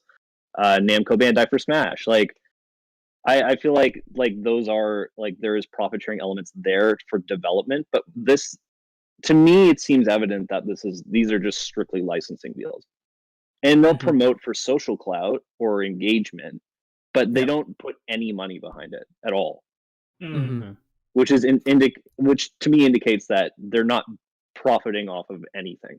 Like there's other than the promotion, which they can probably slash the licensing fees as a result of, oh, my character is going to appear in this alongside like Minecraft Steve, and the game has sold 22 million units or whatever it has now. It's just like it's like more of a marketing spend for them, and they'll profit a little bit off the licensing, but it seems like there's no profit sharing with the DLC but Nintendo also reserves like third-party characters for the most part. Because it's going to sell the DLC more so than like, I know people want like a Geno or a Dixie Kong or something like that, but that content doesn't really bring in a new audience, and it doesn't sell additional content. Yeah, that's true. That's kind of why. All right, Push, what did you want to say? Okay, so like with the whole DLC, like if you look at it from a marketing angle, I think it does make a lot of sense because like Sephiroth, like Nintendo and Square, they have a lot of Final Fantasy content on the eShop. With King of Fighters, he had the whole series on the eShop before Terry was announced. And every time that they sell some of those games, like Nintendo gets a part of that profit, and that company gets part of the profit. And so like you get like license, you get like profit sharing through eShop sales. But I think the actual character, like Riley is suggesting, is just a licensing fee. Yeah, not even just the eShop though, because like Final Fantasy VII Remake, the part 1 just came out last year, and Sephiroth is in that a lot. So that's an active promotion for that too. Yeah, and it helps Square, value their IPs higher and higher, because like now they have 2 Final Fantasy characters in Smash. It makes their IP more valuable in the future, and it also makes it more likely for Nintendo fans to buy their games, because Nintendo fans do not buy other games. Yeah, the licensing with the Final Fantasy stuff is still really weird. Like recently, they re-uploaded the sizzle reel they did of the Mii fighters and stuff, because they had to replace the Final Fantasy VII logo. In what? Replace it in what? It's on Nintendo's channel. They replaced it with the regular Final Fantasy logo. Oh, I think that's only in the American version of the trailer. That's interesting, because like that was what they showed, I think, initially during the Game Awards reveal. Yeah, then that later trailer they showed the logo for Final Fantasy VII. Yeah. Yeah, I think somebody accidentally put the wrong logo in there.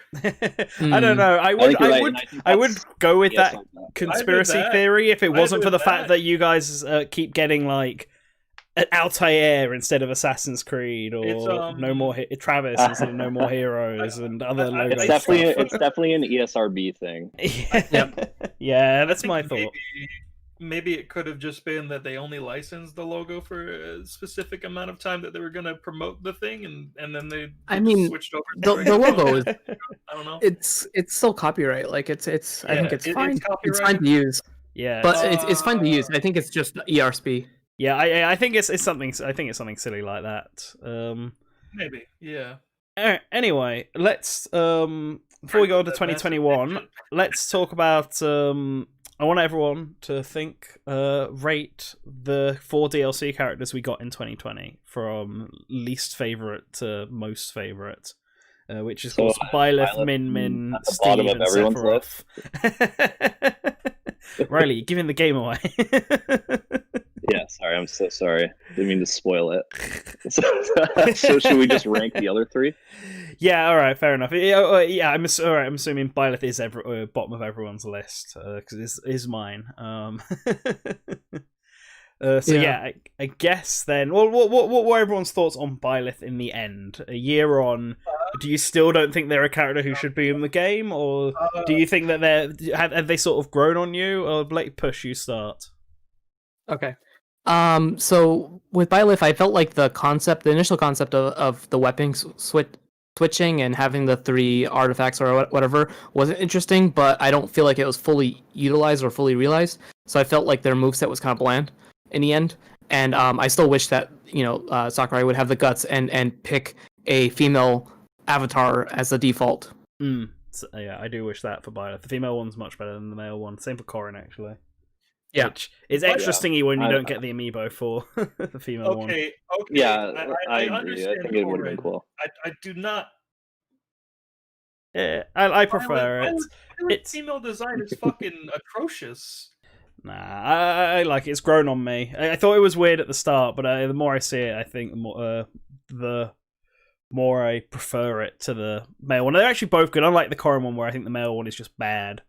But I don't know. I like them both. Byleth, I don't mind as a character. I still think it's like very Monster Hunty-esque, the moveset. And I think they're quite a strong character. But I haven't found myself using them much since they came out. Which is the same thing that's happened with like Joker for me as well in the DLC. I just haven't found myself wanting to play as them as much as I have other characters. So yeah, that's why they're at the bottom of the list for me. Riley? Geez. Well, I think like so again on the profit sharing aspect, I think that having Byleth in the game directly benefited Tecmo, who also made the reveal trailer, I believe. Yeah. I assume so. It's whoever had been done the cutscenes for Three Houses. It would be the animation studio they used. Yeah, whose name I can't remember off the top of my head. Yeah, I think Sakurai shouted them out as like helping oversee that, right? They probably storyboarded it and stuff. And like they gave him a demo build, but they would be a specific animation studio. Let me look them up real quick. Sure. But I think having Byleth benefited Tecmo in a meaningful way, which to me is great because it like I feel like that company like deserves it. Like they should have their own rep for sure. Yeah, but at least it's a means of like getting them involved. Yeah, in some way. Like in general though, like I don't know. Like I don't want to say it was tone deaf. I feel like it was expected. Like I feel like that Nintendo sits down, not necessarily Sakurai, but Nintendo execs sit down and they go, okay, so like we were able to launch Fire Emblem through Smash Brothers, and so every single time we're going to promote the new Fire Emblem, and also we're going to throw in a Pokemon. And I feel like those are kind of like we've come to expect that now. So I wasn't like shocked, but like I think disappointed in the sense that there's greater variation in Pokemon compared to Fire Emblem in particular. So that's not too samey, but like when you have all of these characters together from the same IP, it's just kind of like, okay, another one. Like I guess, like it's just not exciting. I guess is what I'm trying to say. Yeah, fair enough. And Matt, for you, for Byleth? Yeah, really quick. The CG studio is called Sans again. I don't know how to pronounce it, but Sans whatever. That's their name. They make anime and stuff.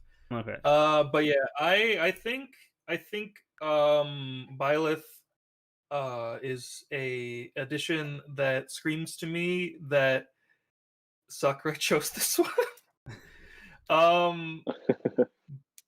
He's just a big Fire Emblem fan, but I was initially a little more on board with Byleth until I saw their moveset. Like there's a progression in because I was part of the live stream for the live reveal.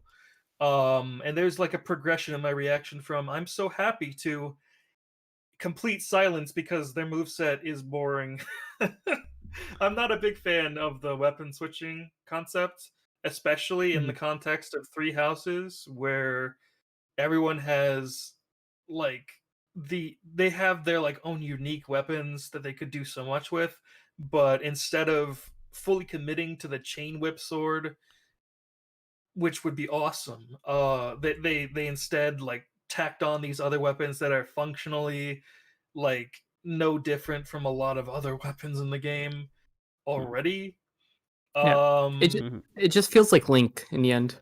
It feels lazy. I would have much more preferred if they fully committed to the chain whip sword, because the moves where Byleth uses the chain whip sword to its full potential in their moveset are the best moves in their moveset. But yeah, I'm very underwhelmed with them. I was initially really happy because I like Three Houses, and an 8th Fire Emblem character means I can play an 8-player Smash with all Fire Emblem characters. But in the end, their moveset is just really boring. Yeah, fair enough. And their inclusion just doesn't feel right to me. Neither did Corrin particularly, because when they were talking up Terry, they were talking about how Smash is like this big celebration of gaming history, whereas characters like Byleth and Corrin and Joker from Persona 5 feel like just like recency editions and promotional picks rather than this kind of historic legacy that should be preserved or something. Yeah. Alright. So let's do Min Min next. And where does Min Min rank on everyone's favourites? What position does she take? If we want to go in the same order, with Riley, you go first. Sure. Yeah, I feel like Min Min was cool. I feel like I wanted more from like an ARMS representative. That's not like Min Min's like great, and she's obviously like a fan favorite. But my hope was like maybe they do like a hero situation with the ARMS character, because they promoted like, oh, it's a character from ARMS. Like I feel like the marketing behind it made Min Min less appealing to me. In the sense like I was kind of hoping like, oh, you get Springman and you get Ninjara and you get Min Min and you get Ribbon Girl. And that would have been great, but like I just felt like they built up a situation that they were never going to live up to. Yeah. So it fell a little flat. Like I like that ARMS is in the game, and I like Min Min, but I just feel like it was kind of like not as great as it could have been. Yeah, I completely agree with that. Like I feel like she's right after Byleth. Yeah, for me. Yeah. I definitely feel the same way. Like I really like Min Min. Min Min is my favorite ARMS character, so I was really happy to see her in. But like you said, the marketing for it, I felt like it kind of fell on its face. Maybe partly because of COVID, or just timing wise, it just didn't work out that well. But yeah, I felt it could have been better. So I think for me, Min Min's my second favorite of all of last year's picks. Like I really like playing as her, and I really like the way that her moveset is designed, how they got the A and B buttons to function as different arms, which really fits the arm sort of thing. I totally get the whole sort of wishing they were a hero type situation, but at the same time I did sort of feel like that wouldn't work, in that every character obviously has unique mechanics, and it would be sort of weird to splash them all together where now suddenly Springman or Ribbon Girl are kicking people and everyone's being able to disappear or have the rage boost or whatever. Like I feel like while the core idea behind ARMS makes sense, if you were going to have a hero situation, I don't think you could have like the dragon arm, for example. Everyone would have to have sort of kind of generic arms so that everyone's represented in some way. And I totally hear you. Like I know it would have been more of an Echo situation to really do justice to those characters if you were to rope them in that way. It's just like I just feel like, again, the marketing behind it like set up such like great ideas, or inspire the crowd to go a certain direction with it, and then it was just the one, and you're like, oh, cool, and you're like, oh, but that's it though. Like I don't mean to, I don't mean to sound like a dick about it, but I just feel like the marketing ruined Min Min for me. Not ruined it, but like just made it less appealing when it happened. The fact that they showed off like this list of characters. Oh, sorry, that's a small one, but here's a bigger one. But the fact that they showed off like the list of characters, were like, this character's arm can extend, and they showed off the whole roster. It kind of like invited, I think, speculation that was like, we're gonna get multiple characters stacked in one, because like it's like, why show all these characters and then just have one? It's going to drum up discussion and conversation and get people more hyped, but I feel like people were going to do that anyway. if they just gone, it's an ARMS character, people would just speculate. Matt? I think ARMS is in this weird place where it's not that big of a franchise, so they kind of had to do it the way they did to drum up like speculation, get people talking about it more than they would have otherwise. But also Min Min's a really weird pick, because like Min Min might be considered the most popular character. I know they were stuck between Min Min and Ninjara until the developers said, we want you to put Min Min in. Which is the better choice. It's just this kind of weird situation, because Smash has a legacy of including the protagonist first. And I know they said ARMS doesn't have a protagonist, but it's Springman. It's Springman. And it's so weird to not have him first. But it was like almost like the dev team couldn't even like get away from that fact either, because in all of the content they created to like show off that character, it was like had featured Springman in some they sort of acknowledged that he's the Ryu and the protag. He got crommed. He got crommed pretty hard. It's other than that, like, weird situation, Min Min's an interesting character because she plays very uniquely. I like that whole concept of having both of her arms on different buttons. And I think she's executed really well. Probably second favorite pick, at least in terms of execution overall, of the 2020 characters. Okay. Then next up is Steve. So where does Steve rank on everyone's list? Riley? I think second overall for me. Just because like I'm not a huge Minecraft guy, but I also like really appreciate what that franchise is and how big it really is. It's absolutely absurdly large. Like, so having that character only helps Smash Brothers, and seeing that character too also like has Nintendo and Microsoft working together again, which is really neat. But at the same time, it's like just all around, it's just like really, really good for that franchise in a way that I don't think any of the other DLC characters have been. Just in terms of the scale of what Minecraft is. Like, it's a behemoth of the industry. So the DLC this year has just gotten better and better for you as it goes on, hasn't it? I think, yeah. It's definitely picked up recently. What about you, Push, on your thoughts on Steve? So, Steve, it kind of relates to just in general. I feel like since Byleth, the team has really been able to put the foot down and really stamp out leaks, because like we really haven't gotten like major leaks. No, like if you think about it, like Byleth, no one expected them. No one expected an ARMS character, and then no one expected really Steve and Sephiroth to be revealed when they were. So I think like one thing that I'm really happy about is that there's just been a lack of credible leaks and rumors, especially considering each pass, each individual character.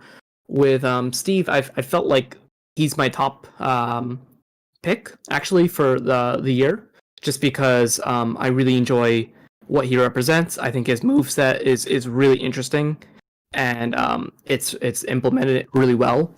And I think he adds a lot to the game that the other characters haven't done so far. Yeah, I think I fully agree with you, Push. Steve's my favourite of last year's DLC. Just because I'm not like a massive Minecraft person. I used to play it on Xbox 360 a decade ago.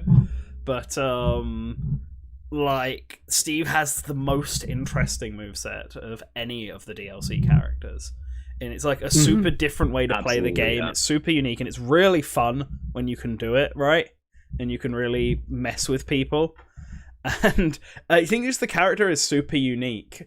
Like, in the way they look and the way they fight and the way they play and just even the way that the series is sort of represented with it having the mob characters within the as costumes and the different biomes and even stuff they were considering like potentially letting players create their own stages and moving them into the game somehow. Like you could tell that the development team was really having fun trying to implement everything, even if it was an absolute Goliath of a task, having to go and change every single level to fit Steve and Alex and have every tile have a different ingredient or material.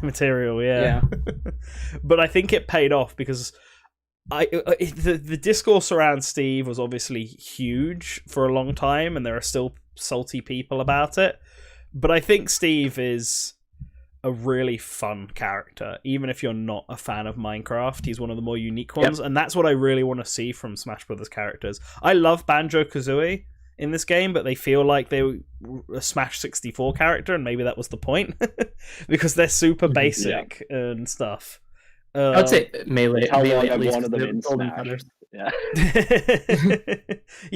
The Golden Feathers is a sort of Melee thing, but remember, Smash 64 didn't have a side B, so if you think of it like that, it's just the Melee upgrade. But and I want to see more of the DLC take that approach, which is why Steve is my favourite, and Sephiroth is actually my third favourite, because I think Sephiroth is very plain, but I'll get to that in a sec. Matt? Steve's very interesting, because even though Minecraft is this huge corporate entity, it's like the most successful gaming franchise ever now. Oh god. It's very interesting to see this series with somewhat humble beginnings, actually completely humble beginnings, like alongside these like historical giants. And I think for that alone, like Minecraft's inclusion is really novel. I know it's a big deal now, but it feels like proper indie representation, even though it's not really. It's weird. The moveset for Steve, though, I'm not too big on. I was really excited for characters like Mega Man and Villager in Smash Wii U 3DS. But I didn't like playing as them because kinetically it doesn't feel like a lot of their attacks kind of match up with what you're doing on the controller. And Steve feels like that to me, so he's not that fun to play as, in my opinion. But I like all the creative like aspects of his moveset. He's a very non-traditional character, and they had to revamp the entire game to make him work. So it's like this. On one hand, I really appreciate all the effort, and that's why I like him better than Byleth, because there's a lot of creative ingenuity there. It doesn't feel like so plain and boring. But on the other, I don't like playing against them. They don't feel right, in my hands at least. So they're probably my third favorite, I guess. Third on the list, I guess. Yeah. Okay, and then Sephiroth, which I guess will be your first, Riley. Your most popular. So Sephiroth was my number one. Not because I know there's no question that Steve is a bigger character, like hands down. Like everybody knows that. Like general audiences know, like if they don't know his name, they know he's the Minecraft guy.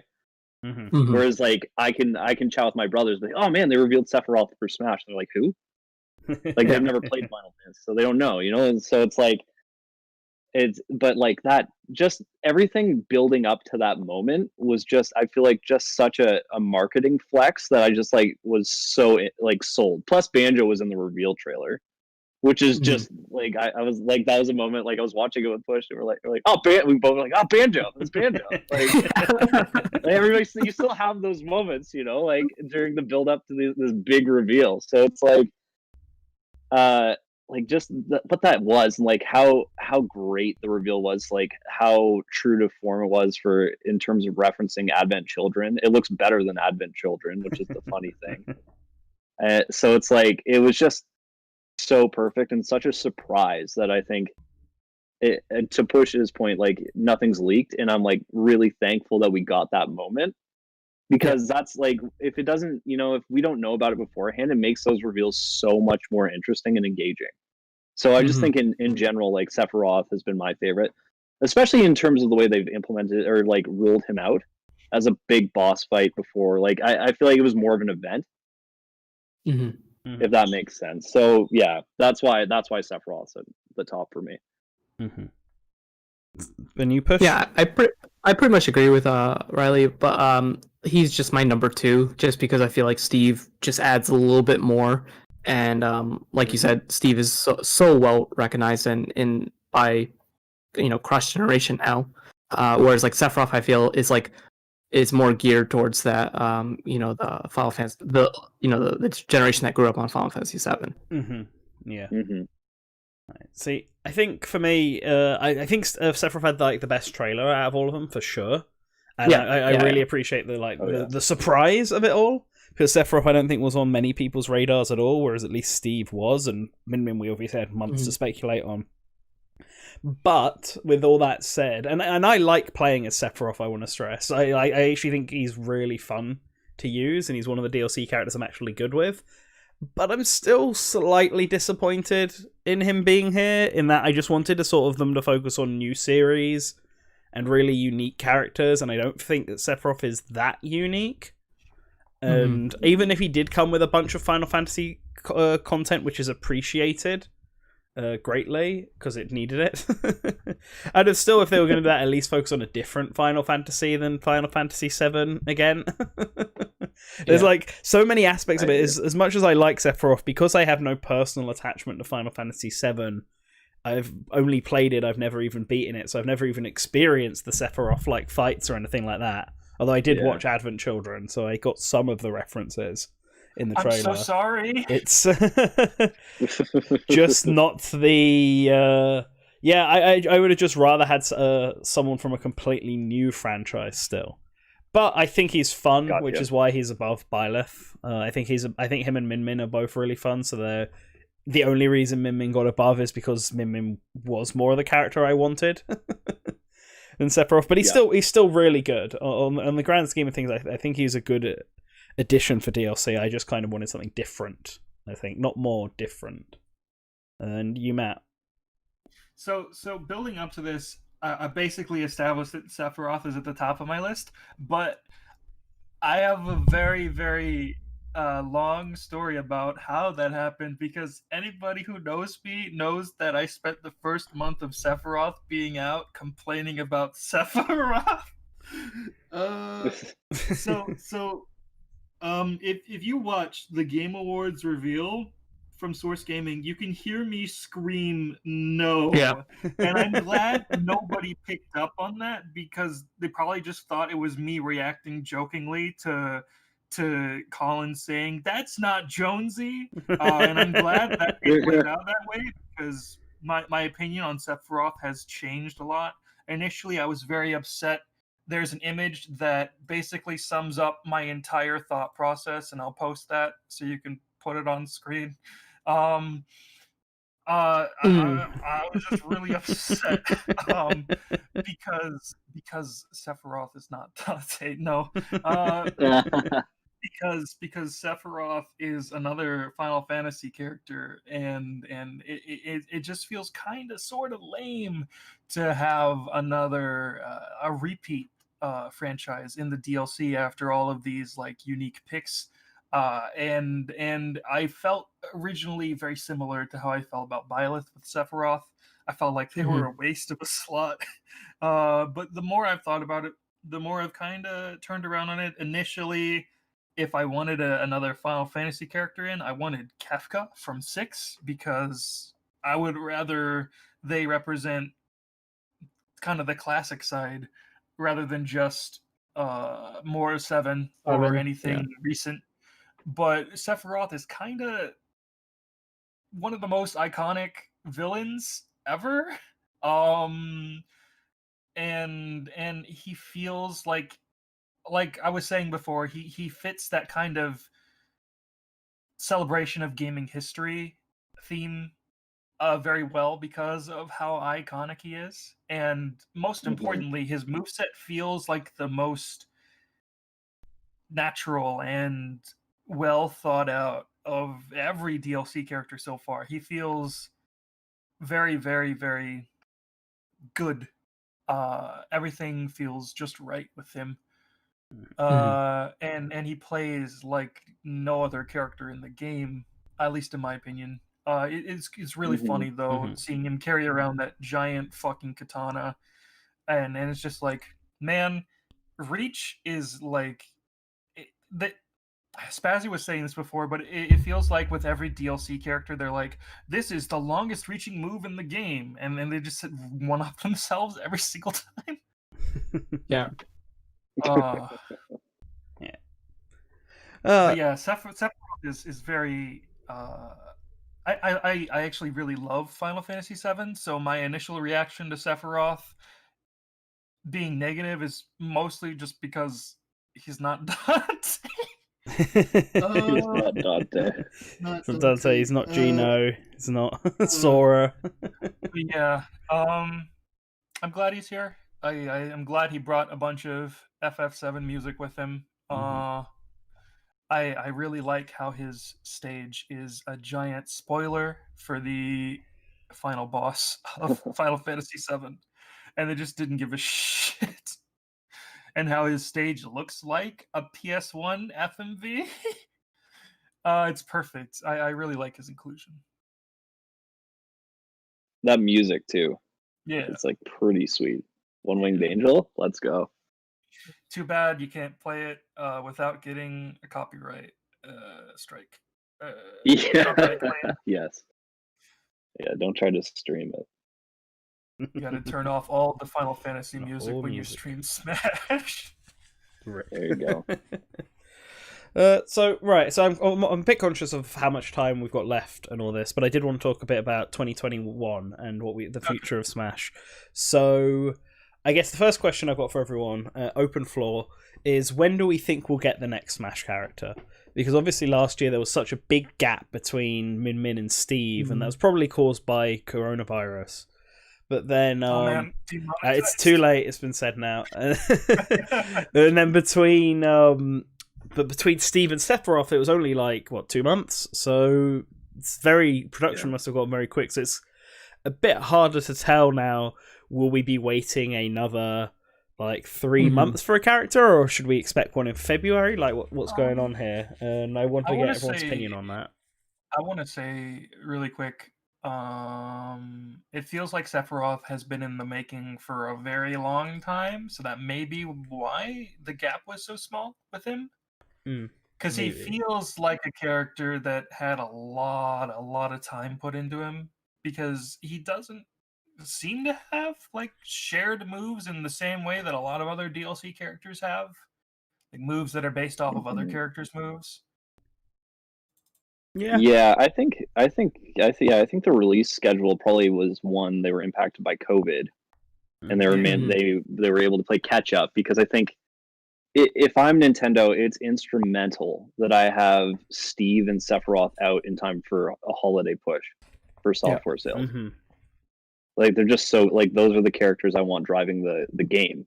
So I think they were just playing catch up, and I think that Steve rolled out probably a little later than they intended. I think Min Min rolled out a little later than they intended, and they were just playing catch up. So I think we were always going to get the 3 from this past within 2020. But I think it was just strictly what's gonna help us the most, and revealing a Smash character at the Game Awards where I forget how many millions of people watched it, but it was worth it for the marketing play to get that character out sooner rather than later. Yeah. So I think that's probably why that happened. But if I were to speculate on when the next one, probably March. I don't know. Yeah. They usually drop them alongside like the amiibo theory, which I know is the running thing, is like pretty accurate. Like there are always updates that coincide with the amiibo releases and stuff like that. So probably March would be my guess. And then 3 months later in June, like summertime, you could see the next one. Yeah, and amiibo theory makes sense because then it's like less updates for that Nintendo has to push out. Exactly. Yeah. No, that makes sense. Do you think then, because if it's 3 months, obviously doesn't make it all the way to the end of the year, but do you think that's a thing? Do you think Nintendo would sort of push this to keep going until December 2021? Or do you think that they're perfectly willing to, like, release the final DLC in, say, August or whatever, and then that's it after that point? Because they, technically they said it could go until, was it February 2022? Was that the latest? Yeah. They said it would release, but that doesn't mean it has to release at that time. December 2021, I think, is the deadline. Okay. Yeah, they have to release it by then at least. Yeah. I think we'll get a character announcement in March, maybe a release in April, and then we'll get another character announcement in June with E3, and then they'll release it like in August, and then we'll get a character announcement probably in like October or November, and they'll release pretty soon after that, because I think they'll save the last character for the last one for the holiday season, just so they can do that final marketing push and be like, everyone is here, get all the final fighters pass, available now at your Black Friday sale. Yeah, that makes sense. I can see that. And that feels like, I do wonder, well, maybe it's more of a hope if they'll announce it in February instead of March, even if it still releases in April. I think that's just me wanting to see him slightly, like, the character as soon as possible. And also me wanting to see Nintendo announce stuff. they could also, like, finish development early and then release them later. Like, release them whenever the marketing is ready, I think that's probably more likely, because, like you said, like, Sephiroth feels like he had a lot of work into him. He felt like he was finished for a while, and they're able to release him pretty quickly. So I wouldn't be surprised if they're, already almost done with the next character, and they're just kind of, doing debugging and also just waiting for the right time, because Nintendo has a lot of things that they have to release this year. That's true. That is very true. It needs to be timed correctly. So if we think about which characters we might see, because I feel like the first half of Fighter Pass 2 has been very unique in that we got like a third-party new series, a first-party new series, and then a returning character from a third-party series. And I'm not one to follow patterns necessarily and assume like Nintendo's fitting some made-up quotas on all their characters. You mean a third-party character from a returning series, right? Yeah, that's what I said, right? Third-party character. Returning character. Oh, yeah, sorry. Yeah, third-party character from a returning series. Yeah. So, what do we think? There's enough variation here that it makes me wonder, what do we think for the rest of it? Because going into Fighter Pass 2, I was pretty sure that every character would be from a new series, and that only one character would be first-party. And, I mean, I was on track for that until Sephiroth came out. So now I'm not sure anymore. Right. My predictions were completely wrong. I basically gave up trying to predict when Min Min came out, and when Steve was announced, I'm like, all right, I'm not gonna do any more of this. My predictions have been completely friggin' wrong. When I made the Fighter Pass 2 prediction video at the beginning of last year, I sort of half went into it with predictions, sort of half went into it with characters I want, and a lot of the characters I want have been Travis's Mii costume. So rip. So like the only character I feel safe on saying that I think is probable from what I predicted early last year is Ryu Hayabusa because of some unfortunate leaks. And if you don't already know, mute your video for the next 10 seconds, but there's been a leak of the Sigma collection, which is like the first which is like all three modern Ninja Gaiden games, and like it feels like they would only do that if they were going to do something with the franchise. So either Ninja Gaiden as a whole is coming back, or it's similar to how they did the Castlevania Anniversary Collection in that, oh, we're getting this big promotion coming up soon. Let's try to sell a game with that. Yeah, and that ties into what I was saying before about the marketing. Yeah. Mm-hmm. Yeah, I think that's a fair character to speculate on.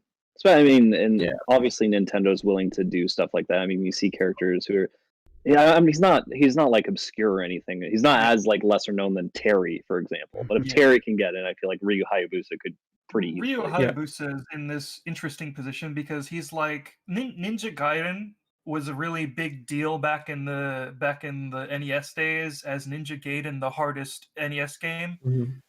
Everybody said it like that. But the series has kind of fallen out of fervor because like the whole gaming landscape got bigger, but Ninja Gaiden didn't. It basically maintained the same kind of presence, like not getting any bigger. But also it's got that legacy going for it, and Nintendo is really friendly with Koei Tecmo, so it makes sense. Yeah. I think Ryu's a safe pick. I want to say Crash Bandicoot's a safe pick as well, but the only thing that makes me hesitant is the fact that he's not a Japanese character. And that's always seems to be the easiest thing and the biggest preference. Because otherwise, I feel like he's popular enough, he's relevant enough, he's big enough, and he would fit really well into Smash, even if I think his moveset would be a bit boring. But I think Crash would be my pick. Mm-hmm. Yeah, Crash makes sense. I mean, when looking at it, it's hard because like I feel like speculation's constantly shifting, which makes it more engaging overall. Yeah. But it's like if I were to guess now, it would be completely different than what I would probably guess after they reveal the next character. Yeah. Like, you know, like I feel like right now, if I were to guess, if I were to put down money on who the next three are, I would say probably, if we're looking at a March release, like probably Monster Hunter. I know people don't want to hear that. But I think probably like Nintendo paid a ton of money for this game to be exclusive, and I know there's content in the base game already. I totally get it. Mm-hmm. I just don't think it matters. I mean, it didn't matter with Sephiroth. Yeah, it didn't matter to Sephiroth at all. So. Sephiroth's turned my opinion around on that. I was very anti Monster Hunter for that reason, and also because I feel like Byleth's moveset is the Monster Hunter moveset. But with Sephiroth's inclusion now, I could totally see Monster Hunter Rise character. Yeah, and they don't have to follow the Marvel vs. Capcom Infinite standard for a Monster Hunter fighter. Yeah, they can do new stuff with all the stuff in Rise. Maybe put the dog in there because Capcom likes that. You have you could. I mean, it could be a tag team with the Palico or something. Like there are ways totally you can make it that. interesting. If that's how they did it, and it's like a character with a dog. Yeah. It's kind of like Rosalina and Luma, but with a good boy instead. I would be way more down for a feline and Palamute, a Palico and Palamute. Yeah, Palamute. Yeah. Palamut. Sorry. Way more down with that over a generic hunter. Especially with this one too, where they've essentially turned at least the title character, the character they show off and all the artwork and stuff, into a ninja. You know, like it makes sense. Like there are different ways. He has like a zip line. Like it's a lot more mobile. Like it's not going to be like a Byleth type, which I know people are like, well, Byleth could have been a monster hunter. It's like sure, but also like there are ways to differentiate and promote Rise specifically. Yeah, they don't need to do the Rathalos hunter anymore. Yeah, no. Yeah, right. could make it at an alt anyway, because I feel like the Rathalos armor is so iconic.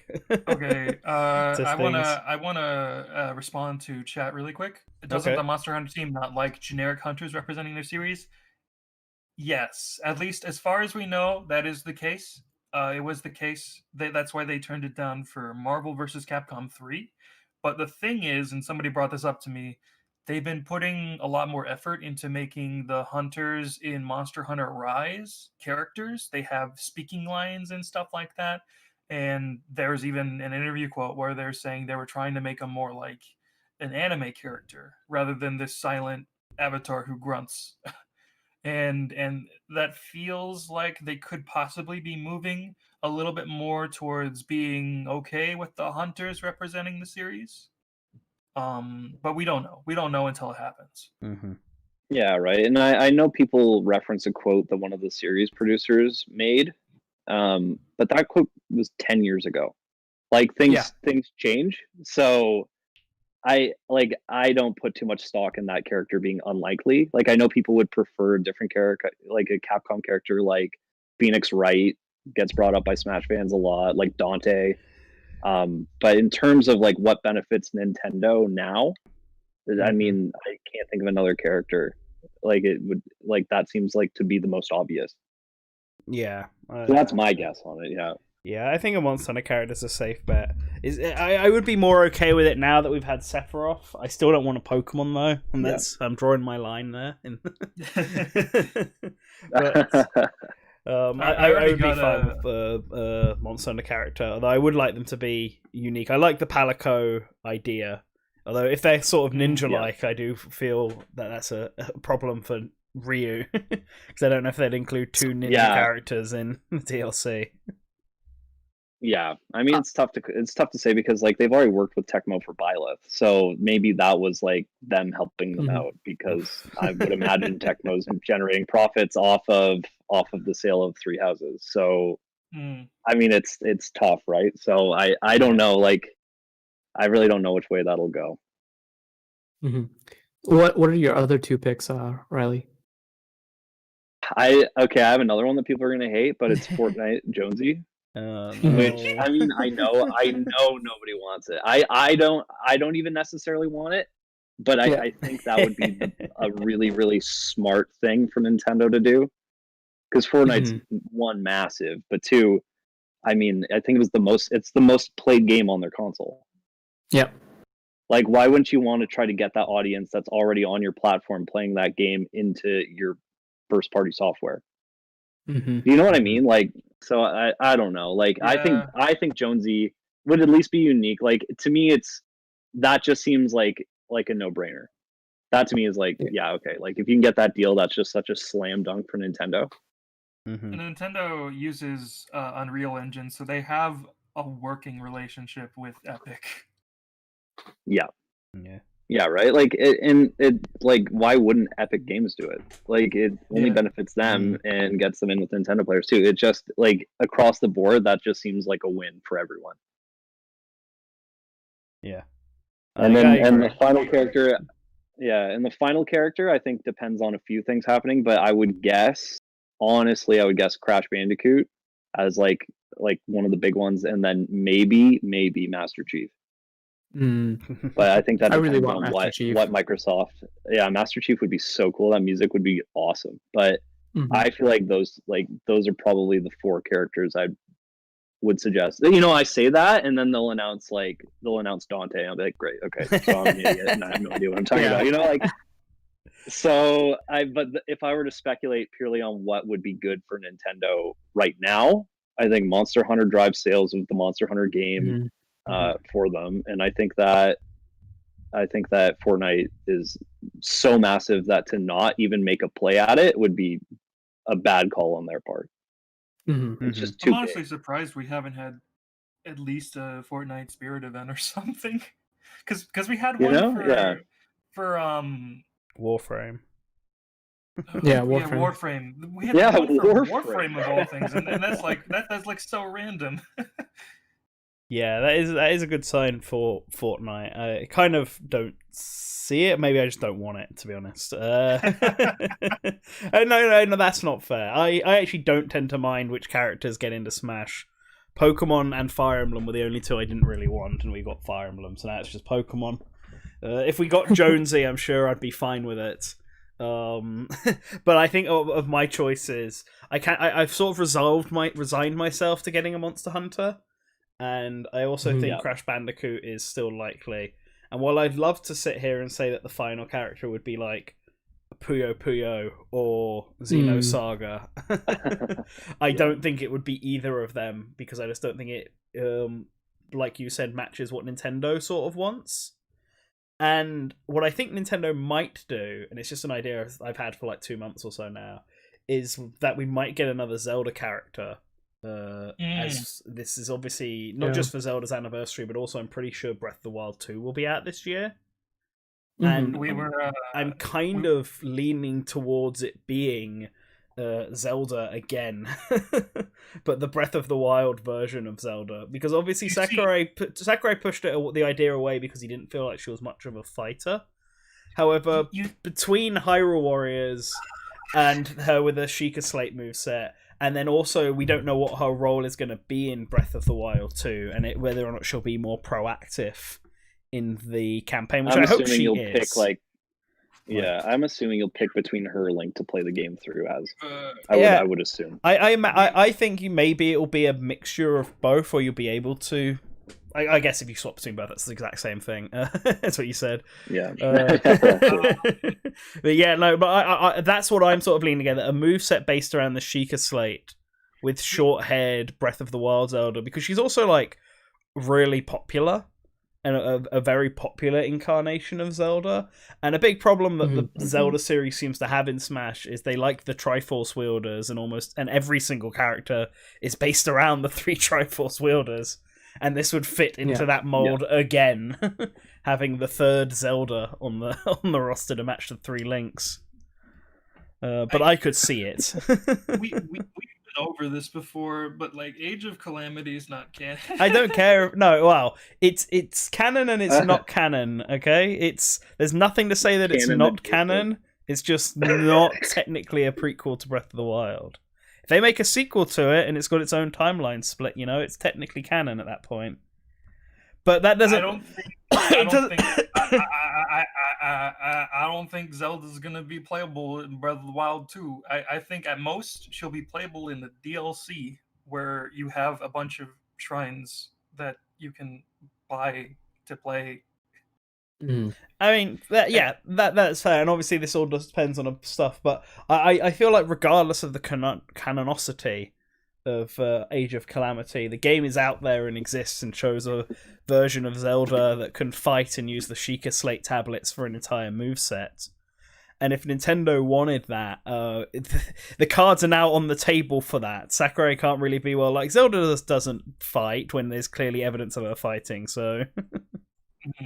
Yeah. I feel like if we do get a character from Breath of the Wild 2, it's gonna be Zombie Ganondorf. It's gonna be a wet Ganondorf. No. That's his name. Wet Ganondorf. I saw on a press release. Yep. Heard it here. Wet Ganondorf is back. Moist Ganondorf. Godslayer Ganon. Yeah. That's just Ganondorf. Yeah. All right, Push. Before we wrap up, what are your 3? I suppose, because we've given ours. So see, I guess I really agree with Monster Hunter. It would make sense, because Monster Hunter is such a big series. I think Crash is still in play, like you said. And I think Leon Kennedy is also still in play. Really? I don't know. I go back and forth because I know they had the Spirit event and everything like that, but I feel like Resident Evil makes so much sense in Smash, and it's so surprising that it's not fully in Smash yet. Like I said, I understand that they have the Spirit events and everything like that, but it's I feel like the biggest major Japanese franchise that's not in the game. Mm-hmm. So either Leon Kennedy or maybe a Tales of character. I could see that happening. But I think with Tales of, like, they've been spreading out the Mii costumes from Bandai Namco, like, with every pass.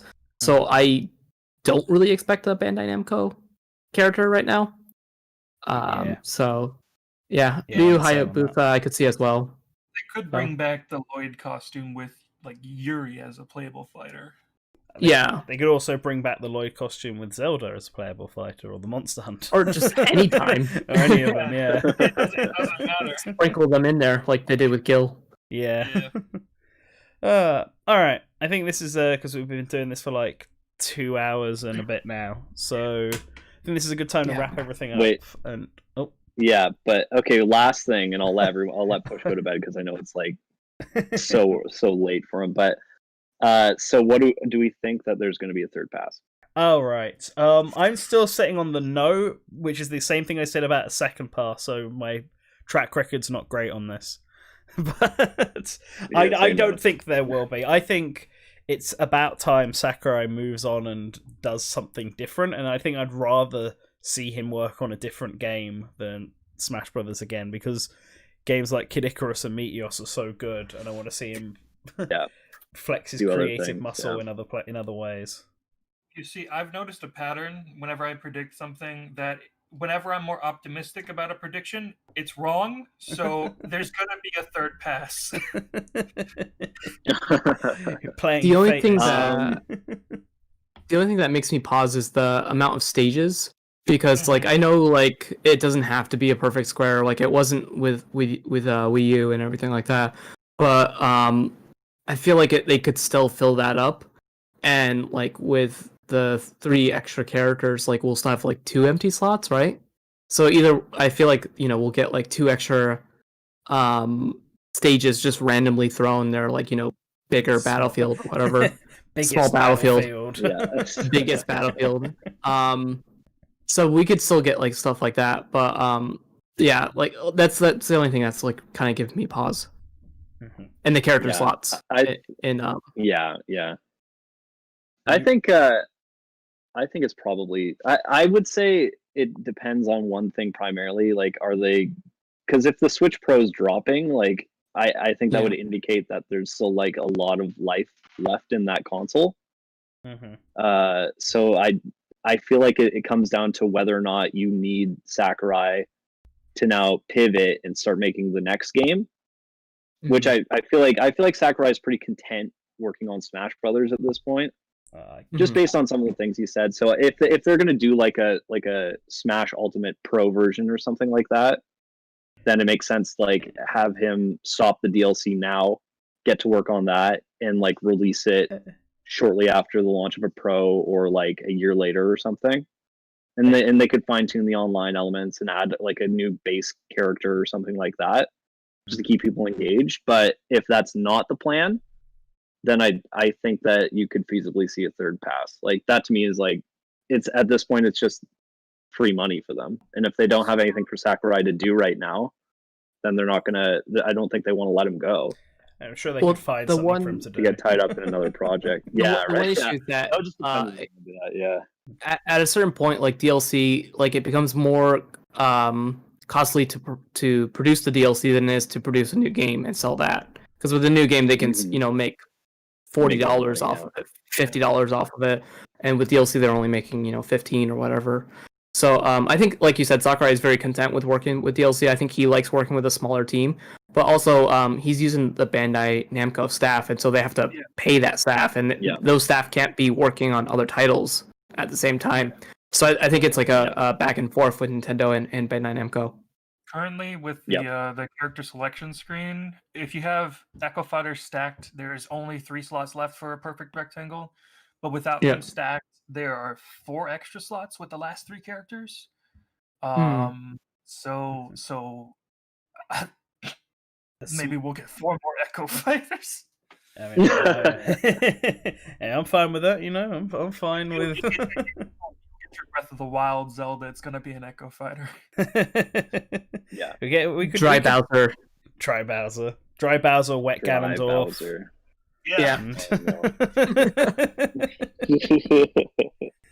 Gold Peach which is going to be the last one. Excellent, man. We got it there then. Awful. Just awful.